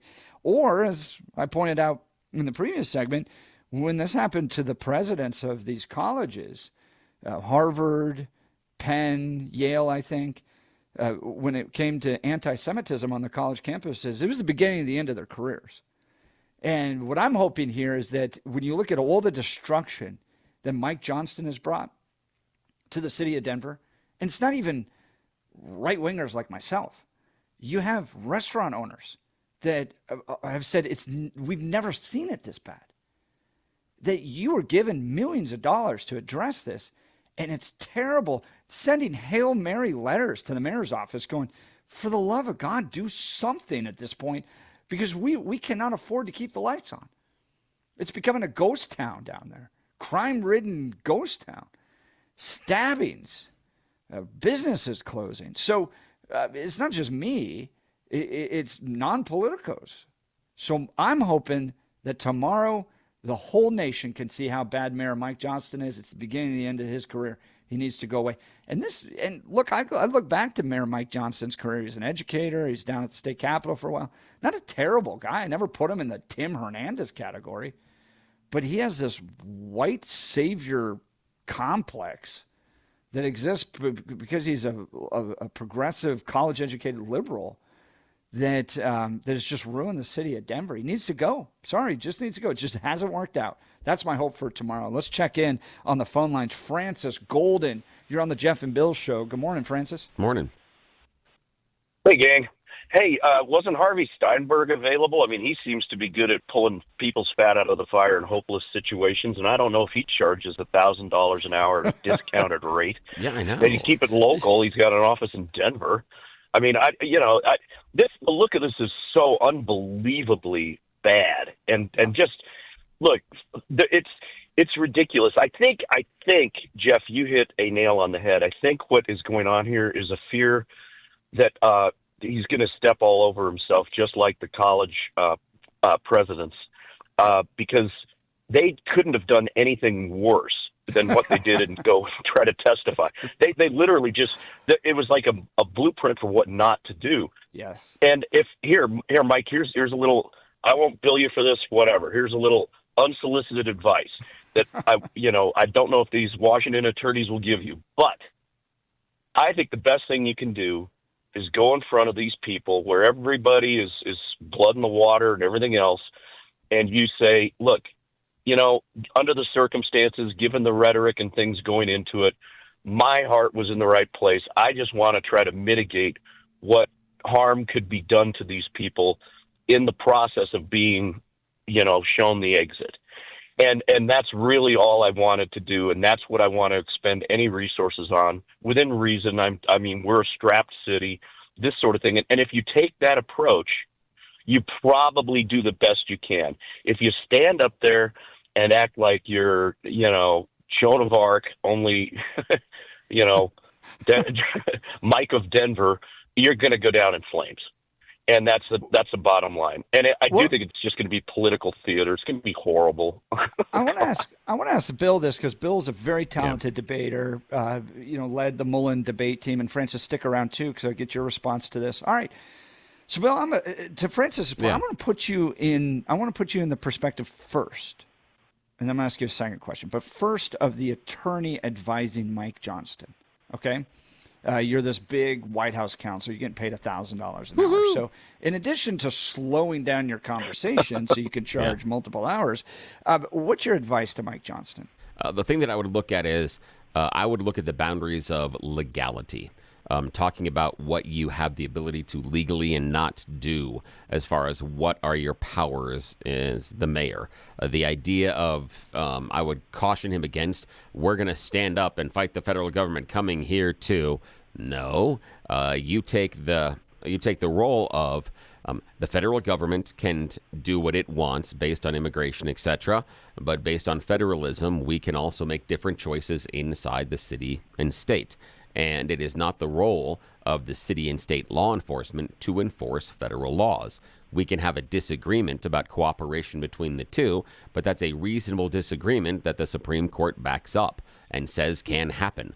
So we are choosing to spend our time and effort in a different direction. If the federal government wants to spend their time and effort doing this, they are free to. And they are free to come into our city within reason and pursue that goal. But we do not have to, nor can we be mandated to play along. That's what I would advise him. That's what I would tell him to do. All right. So now, Francis, I'm going to put you in the position of Lauren Boebert. You're sitting on the House Oversight Committee. My hands are in my lap. I'm not moving. Nice job. You're on the House Oversight Committee. You've seen the destruction that these policies have brought to the city of Denver. You're on the national stage, and you have the ability to possibly end Mikey Johnston's career. What questions do you ask? How do you press? Oh, boy. I think what I would say is that I would take the tact of, look, my district that I represent now is adjacent to the city of Denver. And when you create a magnet situation where you draw illegal immigrants and it affects all of these other adjacent communities, that's where my concern lies. My constituents are getting indirectly affected negatively by your policy decisions. And it's not just that you're the mayor of Denver, you're the mayor of a magnet hub with all sorts of outlying areas that are absolutely affected by your poor decision making. That's where my constituents and my interests lie. And I think that's the approach I would take. I like that. That's great, Francis. Bill, you got a chance to end Mike Johnston's career. I would go now. I think Francis is going along the exact right path. I would pull back a little bit from implications of crime, and I would go through implications of tax dollars. And what I would be looking at is, since Denver has become a sanctuary city, and we can talk about Colorado being a sanctuary state, what is the impact on tax dollars? And where I would go first would be the educational community.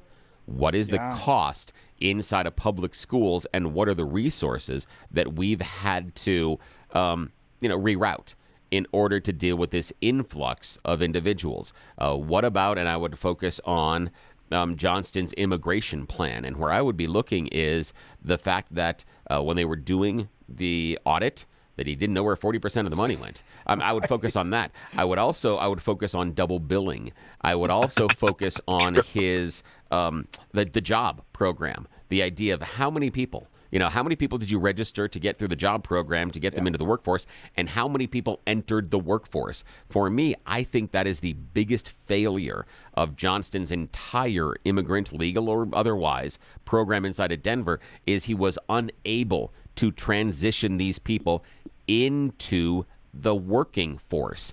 That's a failure on his part, and that's where I would be pounding him, saying, listen, you can have this idea, you can have this, but look at your policies and procedures. So far, they have been a failure. Why are you going to continue the same thing? I mean, if you're standing there hitting yourself in the head with a hammer, why continue? Don't you try to do something else? I think you guys are being very kind and thoughtful. I would want to take a Kyle Clark-like approach and bring up some of his previous comments, particularly the Tiananmen Square and wanting to bring about essentially an insurrection, a civil war. Are you willing to use troops? Are you willing to go to the point of bloodshed in order to defend illegal immigrants? You said you were going to put police on the county line to directly confront ICE officers.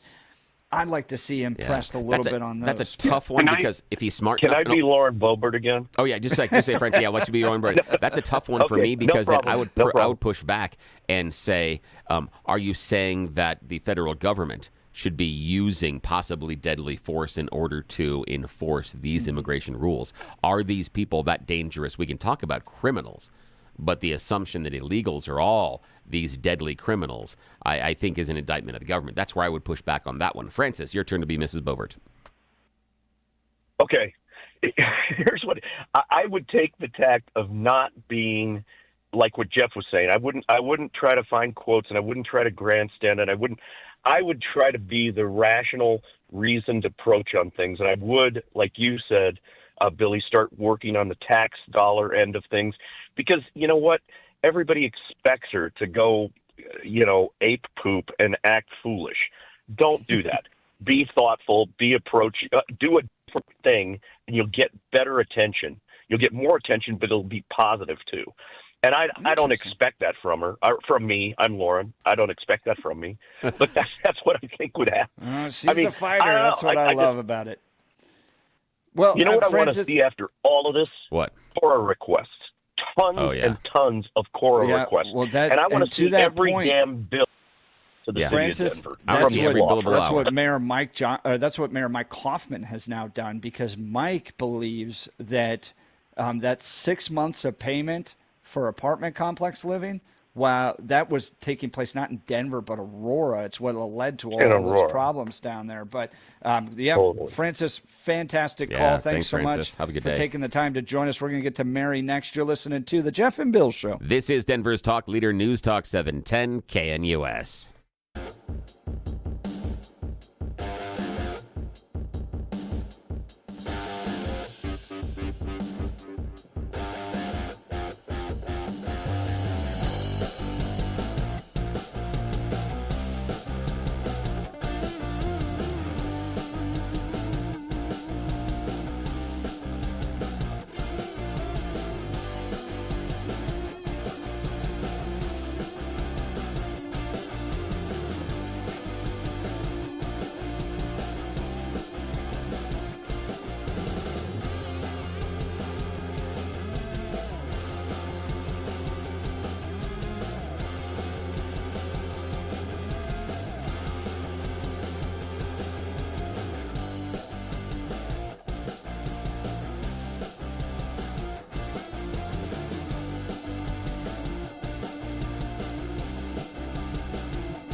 Welcome back to the Jeff and Bill Show. Mayor Mikey Johnston facing an congressional inquiry tomorrow. We're here in Washington, D.C. We have a seat in the room.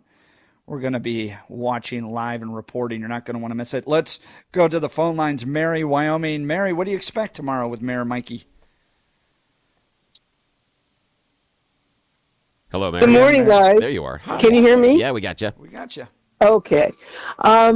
I believe only someone old like me can step back and look at this illegal immigration issue. One of the things that I remember when we started, it was we refer to them as MGOs. Those are really religious nonprofits. They're the ones, the churches with sanctuary are the ones that started. I remember when we felt so good about helping these different countries with starving populations. And we made lots of money going to these countries. What we didn't see, what we didn't address, I'm stepping back and looking, we continue today, right now, Salem is having a huge, donation drive for starving people in Ecuador. The point that I'm trying to make is that we didn't address the other things. There's no support system after feeding them and keeping them from starving. They then would go out and they lived, and then they generated approximately half a dozen kids each family. And there's still no systems of being able to provide food to them in their own country. Technology change, they look around, they see the influence on us who are donating the money for, to feed them. They want what we have. They covet what we have. We now have millions and millions after these generations of feeding these starving people, of them being illegal immigration, want what we have. They covet our lifestyle. They covet our food. Well, and what's always interesting to me, Mary, in particular, in light of illegal immigration, so they love what America has achieved. They want what America has achieved, and they don't build it in their own country, first off. And then secondly, the first thing they do when they come to America is break our immigration law. So what makes us successful in part is that we're a nation of laws. And you can't even follow the most basic law when you want to come here. But are we a nation of laws? Really? Oh, yeah. No. I mean, we got. Been to Mexico? Let's go back. Let's go back. I know, but let's go back to hour one and talk about Tina Peters. I mean, again, we're not a nation of law. We're a nation of conditional law enforcement, and we could bring in a lot of things about Joe Biden's Department of Justice and lawfare against Donald Trump, and we can do a whole bunch of stuff with Jack Smith. So the idea that we default to this idea of we're a nation of laws. Have you been to Russia or Mexico? No, I'm familiar with them, but I think that's a tenuous assertion. To deal with that a level of corruption. But again, I think it's a tenuous assertion. It's not even close. It's not even close. But Mary, I sure appreciate the call. Thank you so much. We've got a break coming up here. Steve, Jerry, we're going to get to you next. We'll continue this conversation. You're listening to the Jeff and Bill Show. This is Denver's talk leader, News Talk 710 KNUS.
It is 9 a.m. in the Mile High City on this Tuesday, March 4th. Good morning, Denver, Colorado. You've tuned in to the Jeff and Bill Show, News Talk 710 KNUS. I'm your co-host, Jeff Hunt, along with Bill Thorpe, bringing you the freshest insights, hottest takes from the right, left, and center.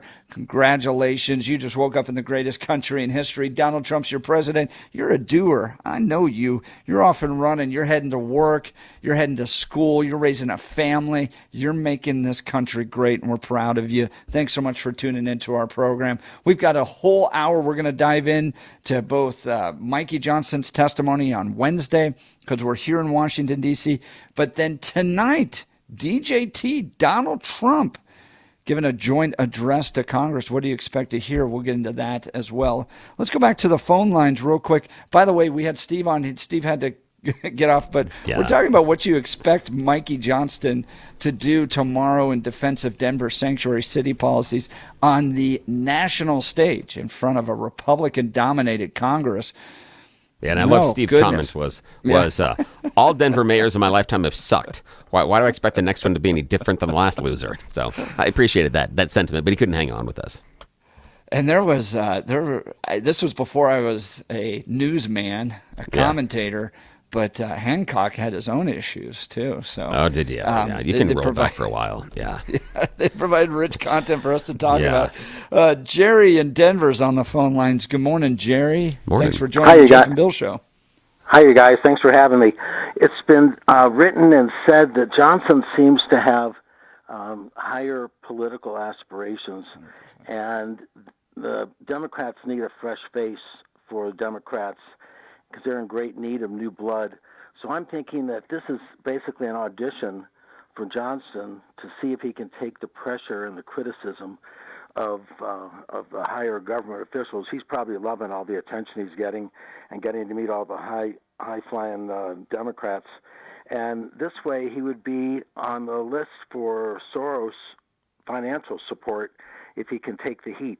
See, I was looking at this, Jerry. I was looking at more an angle of him wanting higher exposure first to get to be a regular on like MSNBC.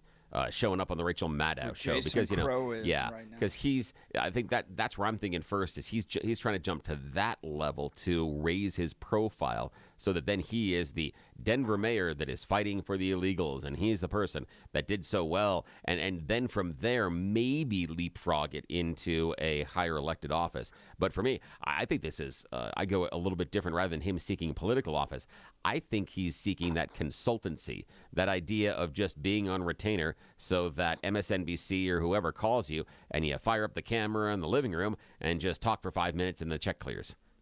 Either or, Johnson is looking for national attention. I think you're right. And he's the pretty boy Caucasian image that the Dems may want to bring up, and he's got the desire to help the oppressed, as you were saying earlier. And that way he'll get national stage, and whether he gets a deal with network news or political aspirations. So I think underhandedly now he's exposed. Yeah, and of course, and that $2 million is just like him going to the modeling agency and then Bill, giving him the glow up. You and I were talking too about career opportunities.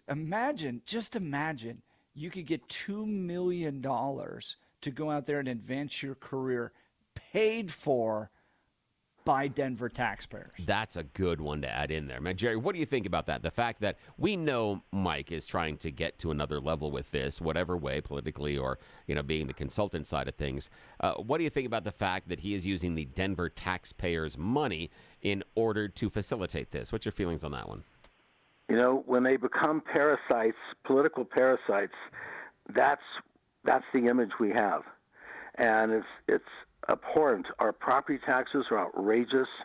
The ridiculous 20% addition to restaurant tax is outrageous. And he gets all the attention as being the leader and the voice. Meanwhile, the rest of us have to suffer for his advancement. So it's just disgusting. And if there's a way that he can, he's in for how many years?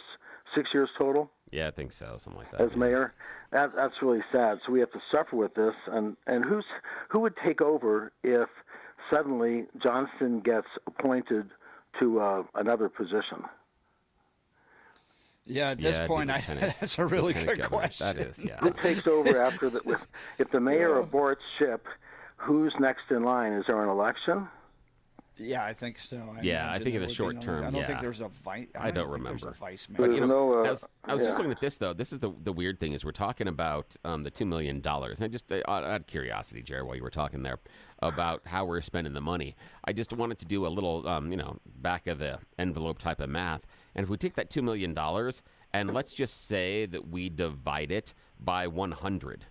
That's $20,000. And the reason I'm thinking about that is, what if we grabbed, we started at 16th Street Mall, and we draw a circle and find out from that center point of 16th Street Mall, and we find the first 100 restaurants, and we just drop 20 grand on them to help out over the next year. That probably is going to help them keep the doors open. And that's what I'm looking at, is that, Johnston's talking about how he's going to try to save the restaurants by making our prices more expensive. Have yet to find that where it's going to help and work, but it's outrageous. Yeah, exactly. And instead, he's spending the $2 million to make sure the lawyers have him ready for prime time. When even then, you want to go in half of that $2 million you give to 50 restaurants. That's 40 grand over the course of a year. That can help some of these restaurants keep their doors open. But no, that's why we got to pay a Washington D.C. law firm. That's why I say this is his audition to see how much influence he can have. And the rest of us are going to suffer. I say we have to have him abort ship, and we got to get somebody with common sense. And again, just like Trump says, this is the era of common sense, and it's outrageous what's going on with his support for the immigrants. Who else is doing it other than the sanctuary cities? There's got to be payoff somewhere. Well, Jerry, great call. Thanks, Jerry. We're all going to be watching this tomorrow. And in fact, I believe 710KNUS will be the only Colorado media outlet in the room. We'll have to see. I'll be providing live reporting in the room. And then once the hearing starts at 8 a.m. tomorrow, we're going to switch over so you can listen to it. All of that right here at 710KNUS. And not just tomorrow's activities, today's activities. Donald Trump joint address to Congress. We're going to be covering that. We're going to do 30 minutes of analysis prior to the speech, which begins at 7 p.m. So tune in 6:30 p.m. Mountain Time on 710KNUS on X, Rumble, YouTube. And then we'll carry the speech. And then afterwards, we'll provide some analysis. Heidi Ganal is going to join us. Lots of others. It's going to be a great conversation. Really the best analysis, the best coverage happening on 710KNUS. Speaking of the very best, let's check in with Blake Olson. Blake Olson. Blake Olson, news and comment.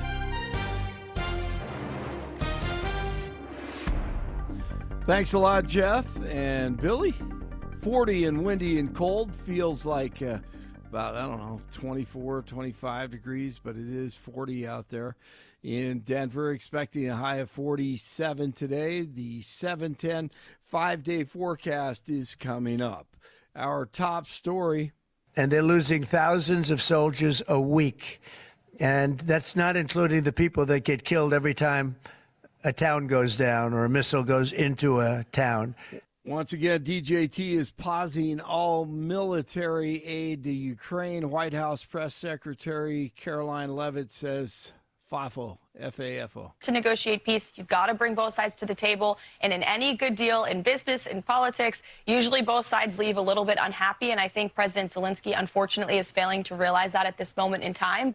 Zelensky left the White House without signing a rare earth mineral deal that would have moved forward a ceasefire in the Russia-Ukraine war, of course. American companies and American miners exploring for those rare earth minerals in Ukraine, that serves as an incredible deterrent to Putin and to Russia. And unfortunately, that deal wasn't signed because President Zelensky did not come into the Oval Office with the right mindset. That was yours. We thought that baggie belonged to Hunter. I think the Secret Service probably still has it somewhere. I have been stealing the money. I'm sorry, what's that now? I must to speak honestly. I steal many of USA dollars to Ukraine, millions. Some dollars for some oligarchs also, some for American bureaucrats also. Well, we know that, but why are you telling me this? Because, Mr. Trump, if you end war, We cannot steal any more money. All right, that is AI. That's not real, but it sounds real. Great stuff. But unfortunately, this was real, believe it or not. And it's raising Congress, it's raising concerns. Whoa. Damn, man. And I'm sorry, I do stand with you. Who? Zelensky, because you've been fighting. Who are we? I don't think anybody wanted you to be the hard guy. You didn't ask them how they feel about what you're doing. And here we are. I thought for the past at least 100 years, we don't like that. Yeah. I don't think you asked anybody how they felt, how people who voted for you. Right. We don't want to do that. We don't want to be that. You know, that has to be one of the most embarrassing things I've ever seen. Lord have mercy. And heard. I'm embarrassed for you. The DOJ has filed a statement of interest in the Tina Peters case, the former election clerk of Mesa County, locked up right now for exposing the massive vulnerabilities in Dominion voting machines, on with an interviewer named George on X. So we're here with Miss Tina Peters. I'm assuming that's not the new Apple ankle bracelet that you're wearing. What is that? Well, that is an ankle monitor, right? Yeah, I call them all criminals. So when we're talking, when I refer to criminals, it's either the DA, the Colorado Attorney General, deputies that have been sworn in as prosecutors in my case. The DOJ says that reasonable concerns have been raised about various aspects of the case. The exceptionally lengthy sentence imposed relative to the conduct at issue, the First Amendment implications of the trial courts on October 2024 assertions relating to Miss Peters and whether Colorado's denial of bail pending appeal was arbitrary or unreasonable under the 8th and 14th Amendments. Stay tuned for that. Stocks are getting hammered on Wall Street. The Dow fell more than 600 points as DJT's tariffs on Canada and Mexico and China took effect today. That was expected. Pump the brakes a little, media. The theme of President Trump's address to the joint session of Congress tonight will be renewal of the American dream. Once again, Jeff's coverage begins at 6:30 right here on 710 KNUS. Remake of Friends, and you can play Ukrainian Chandler Bing. How does that sound? Oh, I love the Friends. This is favorite show of me. I am such a Monica. Oh, wait a minute. AI again. Wasn't real, but Zelensky is probably a Friends fan, I would guess. All right, my new favorite song, guys, Tom McDonald, an independent artist. This thing is awesome. There's a man in a church who I really hope told me the truth. Said there's a man in the sky watching over me and you. Check it out. The Man in the Sky breaks it all down. Politics, life, culture, everything in America. Really good. Tom McDonald. 35 in Castle Pines, 39 in Greenwood Village, 40 in Denver. Jeff and Billy continue. Maybe there's something to the rumors that these NGOs are siphoning money from the federal government into certain pockets.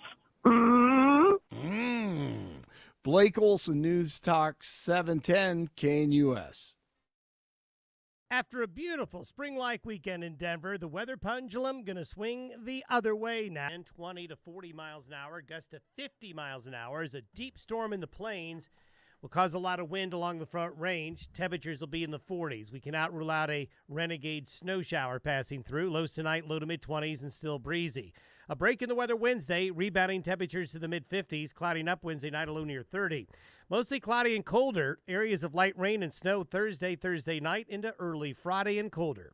Meteorologist Don Day in the 710 KNUS Weather Center.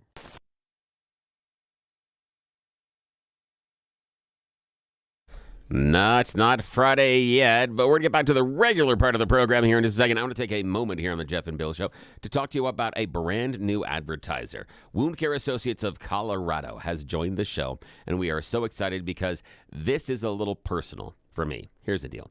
Wound Care Associates of Colorado is doing things different. If you have a slow healing cut, someone in your family has a diabetic ulcer, a pressure sore, something like that, those little cuts can turn into a very big deal because not fixing the problem, ignoring it, never makes it better. And the problem you have with a slow healing cut, an open sore, or a wound is dirt, germs, and bacteria have a perfect way to access your body, to get inside and start having a party. It can very quickly turn into an infection.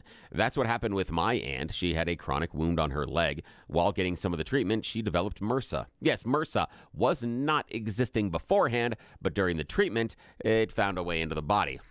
Because that slow healing cut or wound was just being maintained. The company wasn't fixing the wound, which kept more opportunities available for MRSA to get access to her body. She spent lots of time in the hospital, numerous weeks in really bad care. Not bad care, but in bad situations. I mean, just the horrible. We're looking at oxygen levels drop, and she was intubated for a while. It was really difficult. We thought we were going to lose her a couple of times. And eventually, she was undergoing some amputations because of it. It took months upon months to get her feeling better. And it's all because of a cut on her leg that wasn't healing. But the wound care treatment facility wasn't healing the cut. Sounds crazy, doesn't it? Yeah. That's why you need to talk to Wound Care Associates of Colorado. Wound Care Associates of Colorado. Reach out to them at coloradowound.com. coloradowound.com. Here's what makes them different. First off, their wound-certified nurse practitioner comes to your home and sets up a custom treatment plan. Yes, no transportation issues, no worrying about your schedule, and you don't expose yourself to either dirt, germs, and bacteria like my aunt did getting their wound treated. So it's all done in the privacy, comfort, and convenience of your own home. It is a personalized treatment plan, and they are going to reduce the adverse effects and complications by making sure healing goes on as quickly as possible. Imagine that. Wound Care Associates of Colorado want that cut, that wound to heal. Crazy. I know, but that's not how the other guys are doing it. That's what makes them different. First of all, they're going old school concierge service in your home, and they're going to make sure that cut, that wound, that sore gets the best possible healing outcome. What are you waiting for? There's nobody else out there that's even coming close to doing what Colorado Wound Associates are doing. So what you got to do is reach out to them, coloradowound.com, coloradowound.com. When you talk to Wound Care Associates of Colorado, tell them you heard about them here on the Jeff and Bill Show, because we sure do appreciate it. Back to you, Jeff. That's great to hear, Bill. All right, let's go back to the phone lines. We got Steve in Denver joining us. It's a big week in politics as Donald Trump tonight has a joint address to Congress. We're going to talk about that in a second. But then Mayor Mikey Johnston tomorrow before a congressional hearing oversight on his leadership of the city of Denver as a sanctuary city and all the problems. So he's going to face some grilling. But, Steve, you got some thoughts on that? Yes, sir. Go ahead. Okay, the thing is, I don't really hold this mayor accountable for anything that he's done. I've lived here since 1984, and, you know, when we looked at who's running for mayor, it's like an ice cream shop that has vanilla, creamy vanilla, extra light vanilla. They're all the same candidates. It's just some variation of incompetence. I love that analogy. The city of Denver. Yeah, give me one of those creamy vanillas. No, just a vanilla. It's the citizens' fault. They vote these people in. There's no other choice. Oh, so what I'm hearing from you, Steve, is I'm hearing from you that Denver gets the government that it deserves. Absolutely. Excellent. And it's never going to change. Do you think that, let's go through this list here. You've got Mike Johnston. He was elected in 2023. Michael Hancock, 2011 to 2023. That's 12 years. Goodness, that was a long time. Yeah, that worked out great. I remember this guy, Beau Visage. He served for 1 year. Then Hickenlooper was before him, 2003 to 2011. Wellington Webb. The road home. The famous road home. Yeah, that's sick. Yeah, 91 to 2003 was Wellington Webb. And then Federico Pena, 83 to 91. Then McNichols was 68 to 83. Wow. And then I don't even remember these guys. I remember McNichols because of the arena, right? That was named after him. Federico Pena. I remember Pena. Yep. Yeah, Pena became, that's why we call it Pena Boulevard, because he was, and then he went on to serve as Secretary of Transportation, Secretary of Energy under Clinton, and then co-chair of Barack Obama's national campaign. But Steve, to your point, when do you think enough is enough that people are willing to change? Do you think they're just so committed to handouts that they're always just going to vote for the biggest government guy that shows up? Yes. And if you notice these protests on campus against Israel, almost 90% of the pictures of the people protesting are females. And I think females are just more prone to an emotional choice. And somehow in Denver, we've got a lot of females that are maybe males. It's brutal.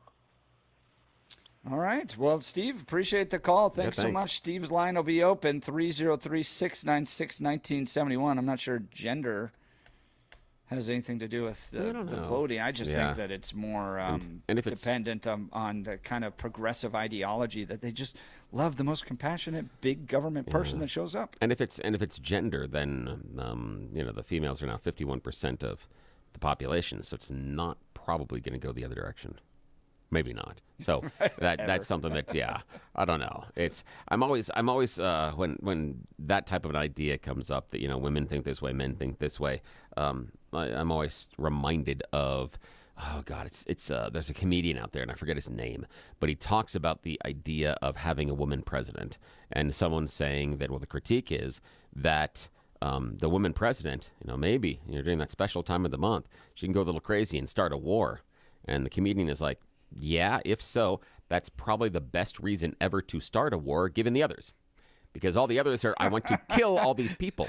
If they're going through something, maybe that's the best reason of all of them. What my daddy started. Yeah, exactly. So out of all the reasons we've had to start a war, that may seem like the best one. And it's a good perspective. Again, I'm being tongue-in-cheek about it, but it's a decent perspective sometimes to have. And I think you're right that sometimes oftentimes it goes back to what I would call the middle school election for class president, and how many of us during that time in our life voted for the candidate that made unreasonable, unattainable promises. I still remember the kid that stood up in front of our classroom and promised to put soda into the water fountains.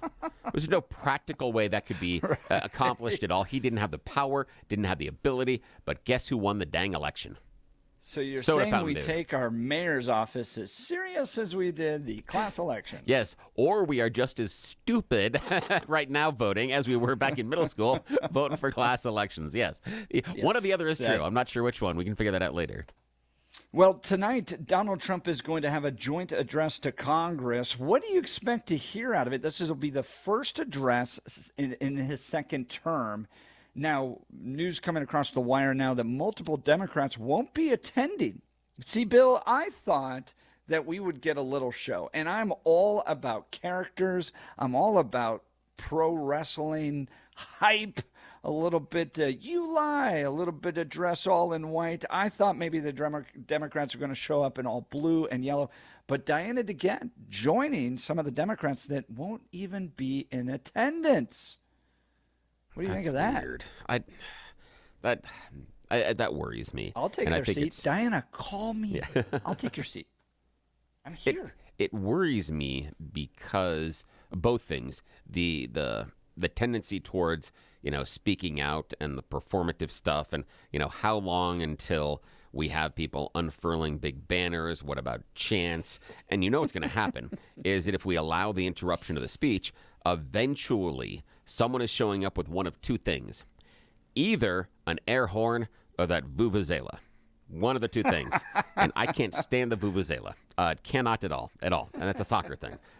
So one of those things is happening. The other part is if we start not showing up, then it just means that next time around, other people aren't going to show up. So if Diana DeGette skips this one, what she needs to do is, if she is in office and the next time there is a Democrat making a similar speech and Republicans don't show up, she needs to keep her damn mouth shut. Do not say anything. Do not criticize Republicans for not showing up.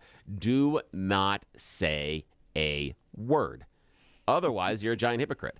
And so the thing for me that I thought was more powerful... Hypocrisy in politics? I know! I'm as surprised Still as you my are. beating heart, I am shocked. I'm shocked. Notice my shocked face. Yeah, you can see him on the video. The other thing I wish that we would have would be, because, they're allowed to bring in some guests.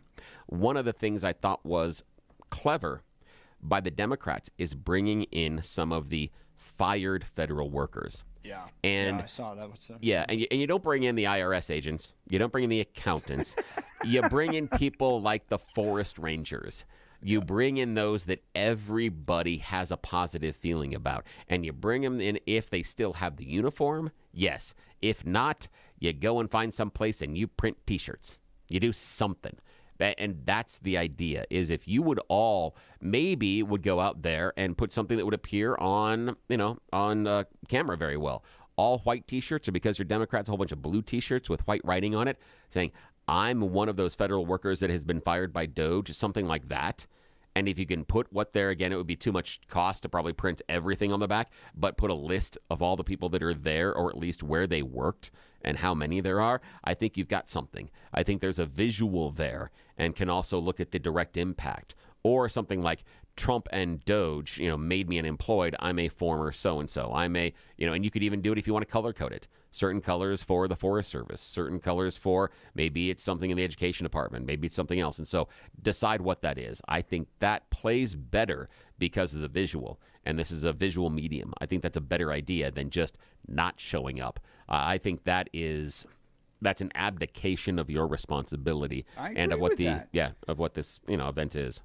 Now, part of the reason I agreed to do the show where I have a more independent-minded co-host and we debate back and forth is because I think that is the most pure form of political engagement. It's why I love, like, the House of Commons in Britain when they go back and forth and one man stands there and they get up and criticize across the other aisle and they go, I love it. I love it. I love it. And this is the closest we have in America to that, where you can have Democrats that have to sit, or somebody of the opposite party has to sit there and they have their little frowns on their face and they refuse to stand up during some of the applause lines. And then the other side, it's the closest we have to that parliamentary system where they just go directly back and forth in England. And so I like the theater of all of it. And then when the sergeant of arms walks in and says, ladies and gentlemen, the president, or Mr. Speaker, the president of the United States, and it comes out, it's a fun form of pageantry, but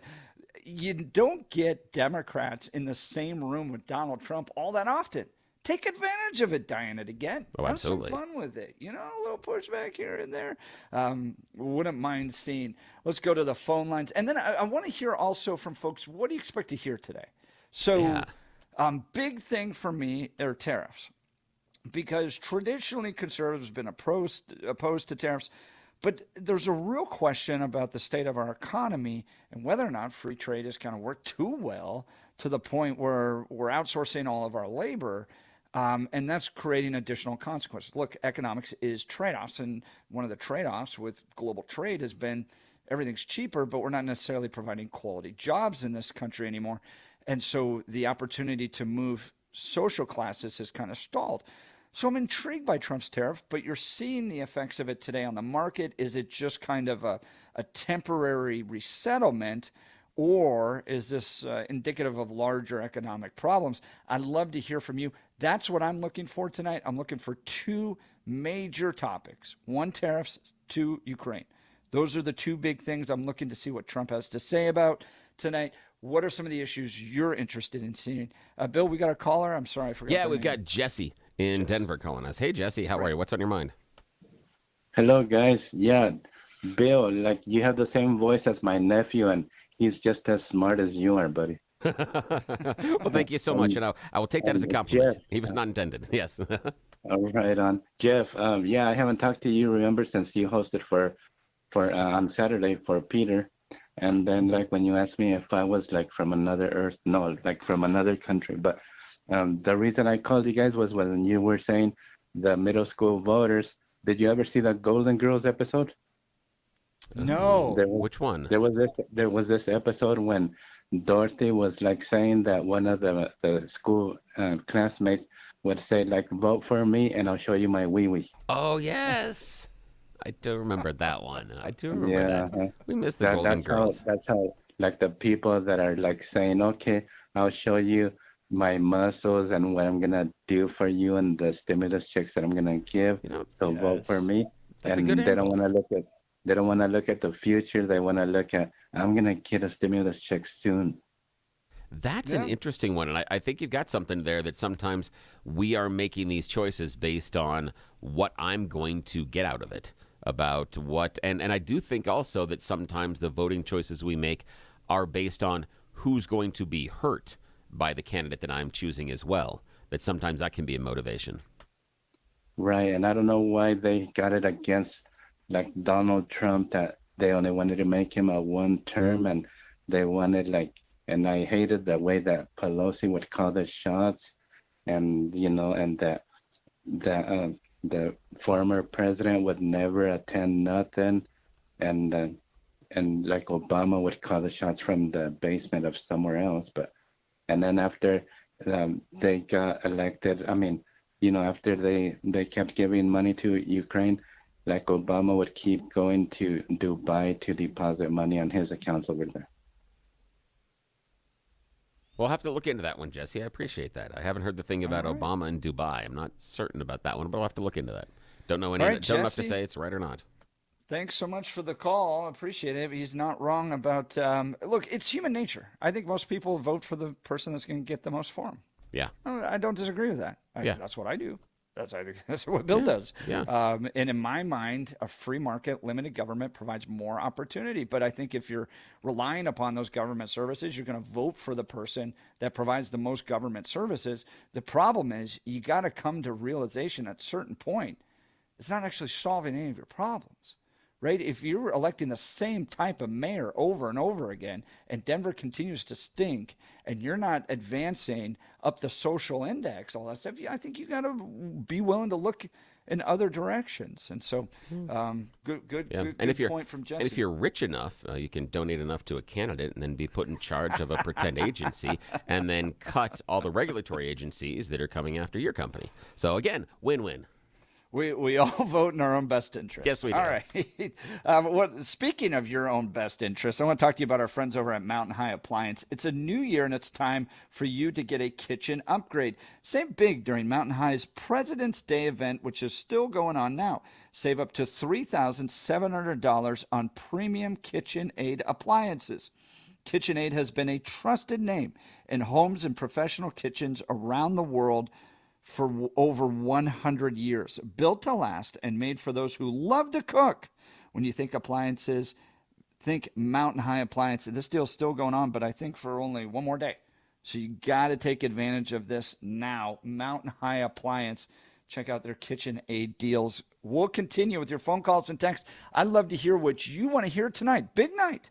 And we're going to be covering it live 30 minutes before. So we're going to start at 6:30 on YouTube, X, Rumble. You can watch us there. We've got some great political names coming in. And then we're going to carry the speech. And then afterwards, we'll provide some analysis. Big two topics for me, Ukraine, tariffs. Bill, your top topics you want to hear tonight. Oh, let's do that after the break. And I'll tell you, because I think there are two that there are two things, two messages I'm going to be looking for specifically, but I don't think Trump's going to mention them.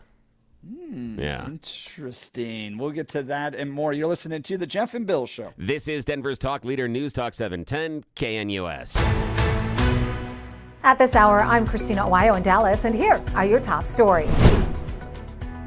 President Donald Trump says that the 25% tariffs on imports from Mexico and Canada will start today. The president first announced the tariffs about a month ago, but gave both Mexico and Canada a 30-day delay to see if they could ramp up border security efforts to stop the flow of illegal drugs and people into the country. Trump then announced the coming tariffs at the White House this week, saying the tariffs are to force the two U.S. neighbors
Welcome back to the Jeff and Bill Show. So at 7 o'clock tonight, Donald Trump is going to have a joint address to Congress.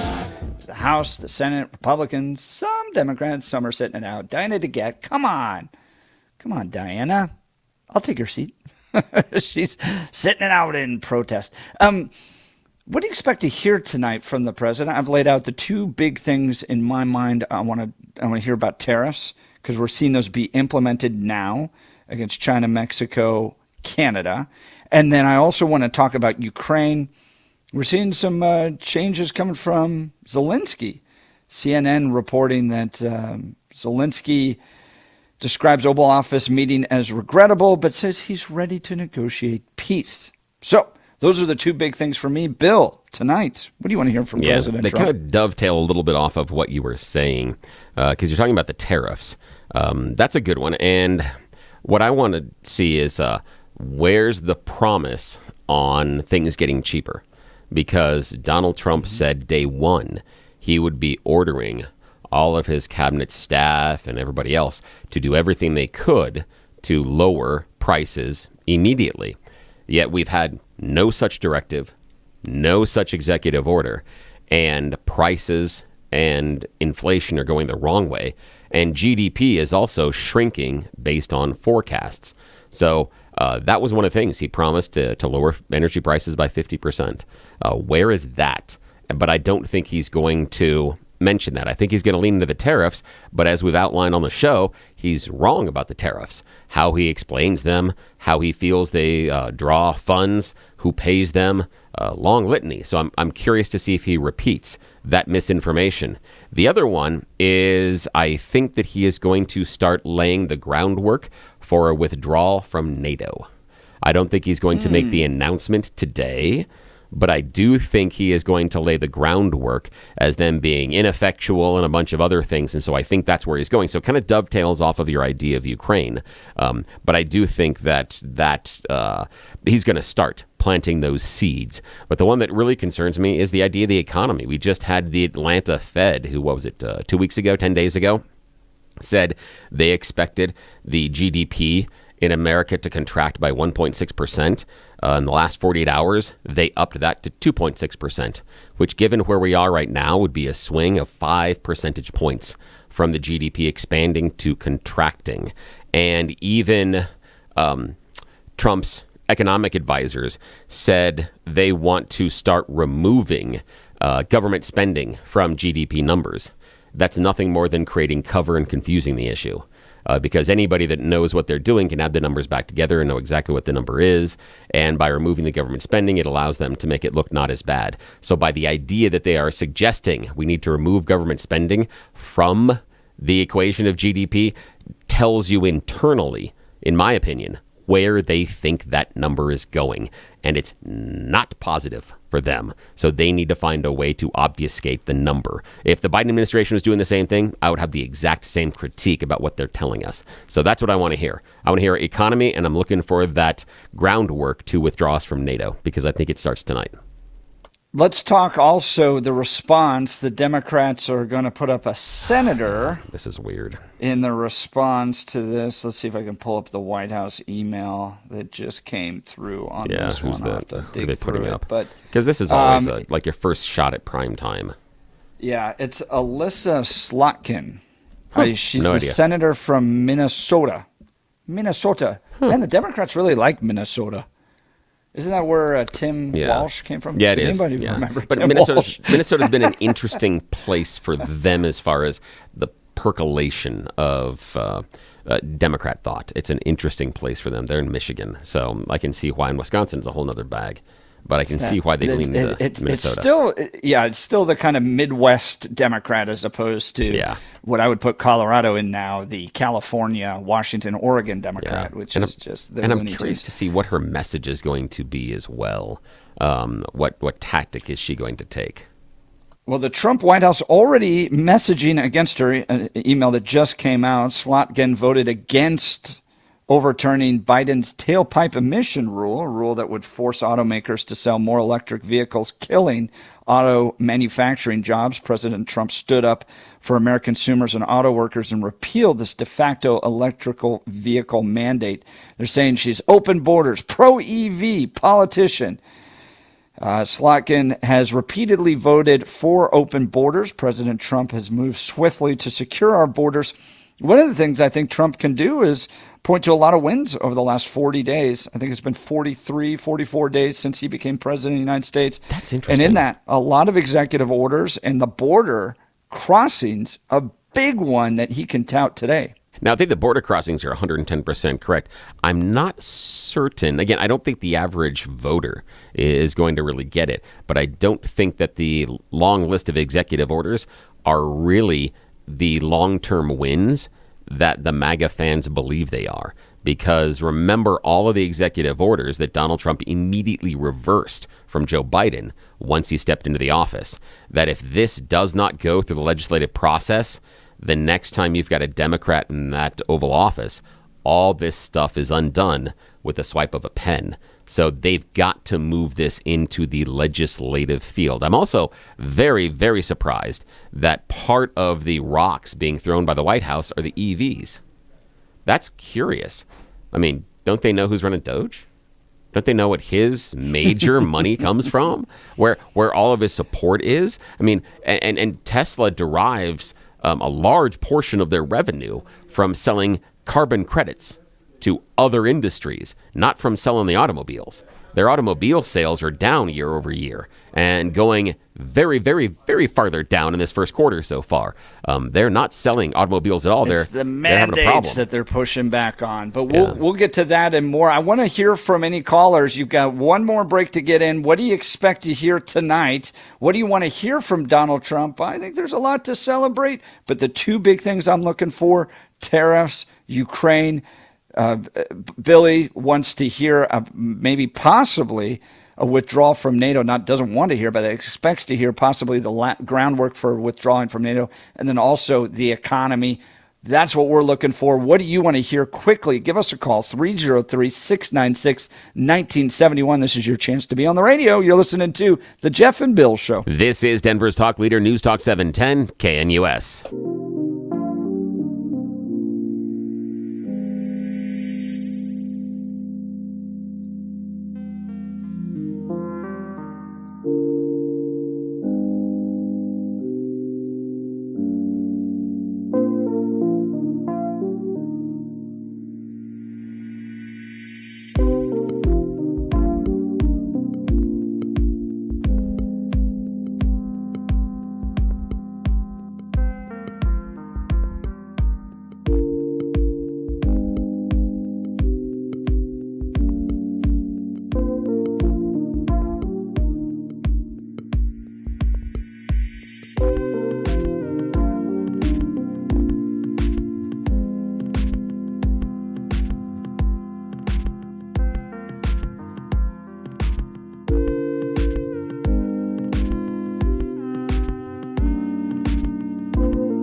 Welcome back to the Jeff and Bill Show. What do you expect to see tonight with Donald Trump? Let's go quickly to the phone lines. Frank, Denver. Good morning, Frank. Hey, good morning. I find myself agreeing with Billy, which is very odd, but I agree. We should the credits shouldn't be part of the thing. Matter of fact, Elon on numerous occasions said they need to remove all those incentives for vehicles and let everybody compete because he believes he would win. And That is what, Frank, I just wish we had more time. I'm up against a hard break give us a call here. back Call another back day. tomorrow, Yeah, tomorrow please. we'll give you a chance. You're listening to the Jeff and Bill Show. This is Denver's talk leader. We are KNUS.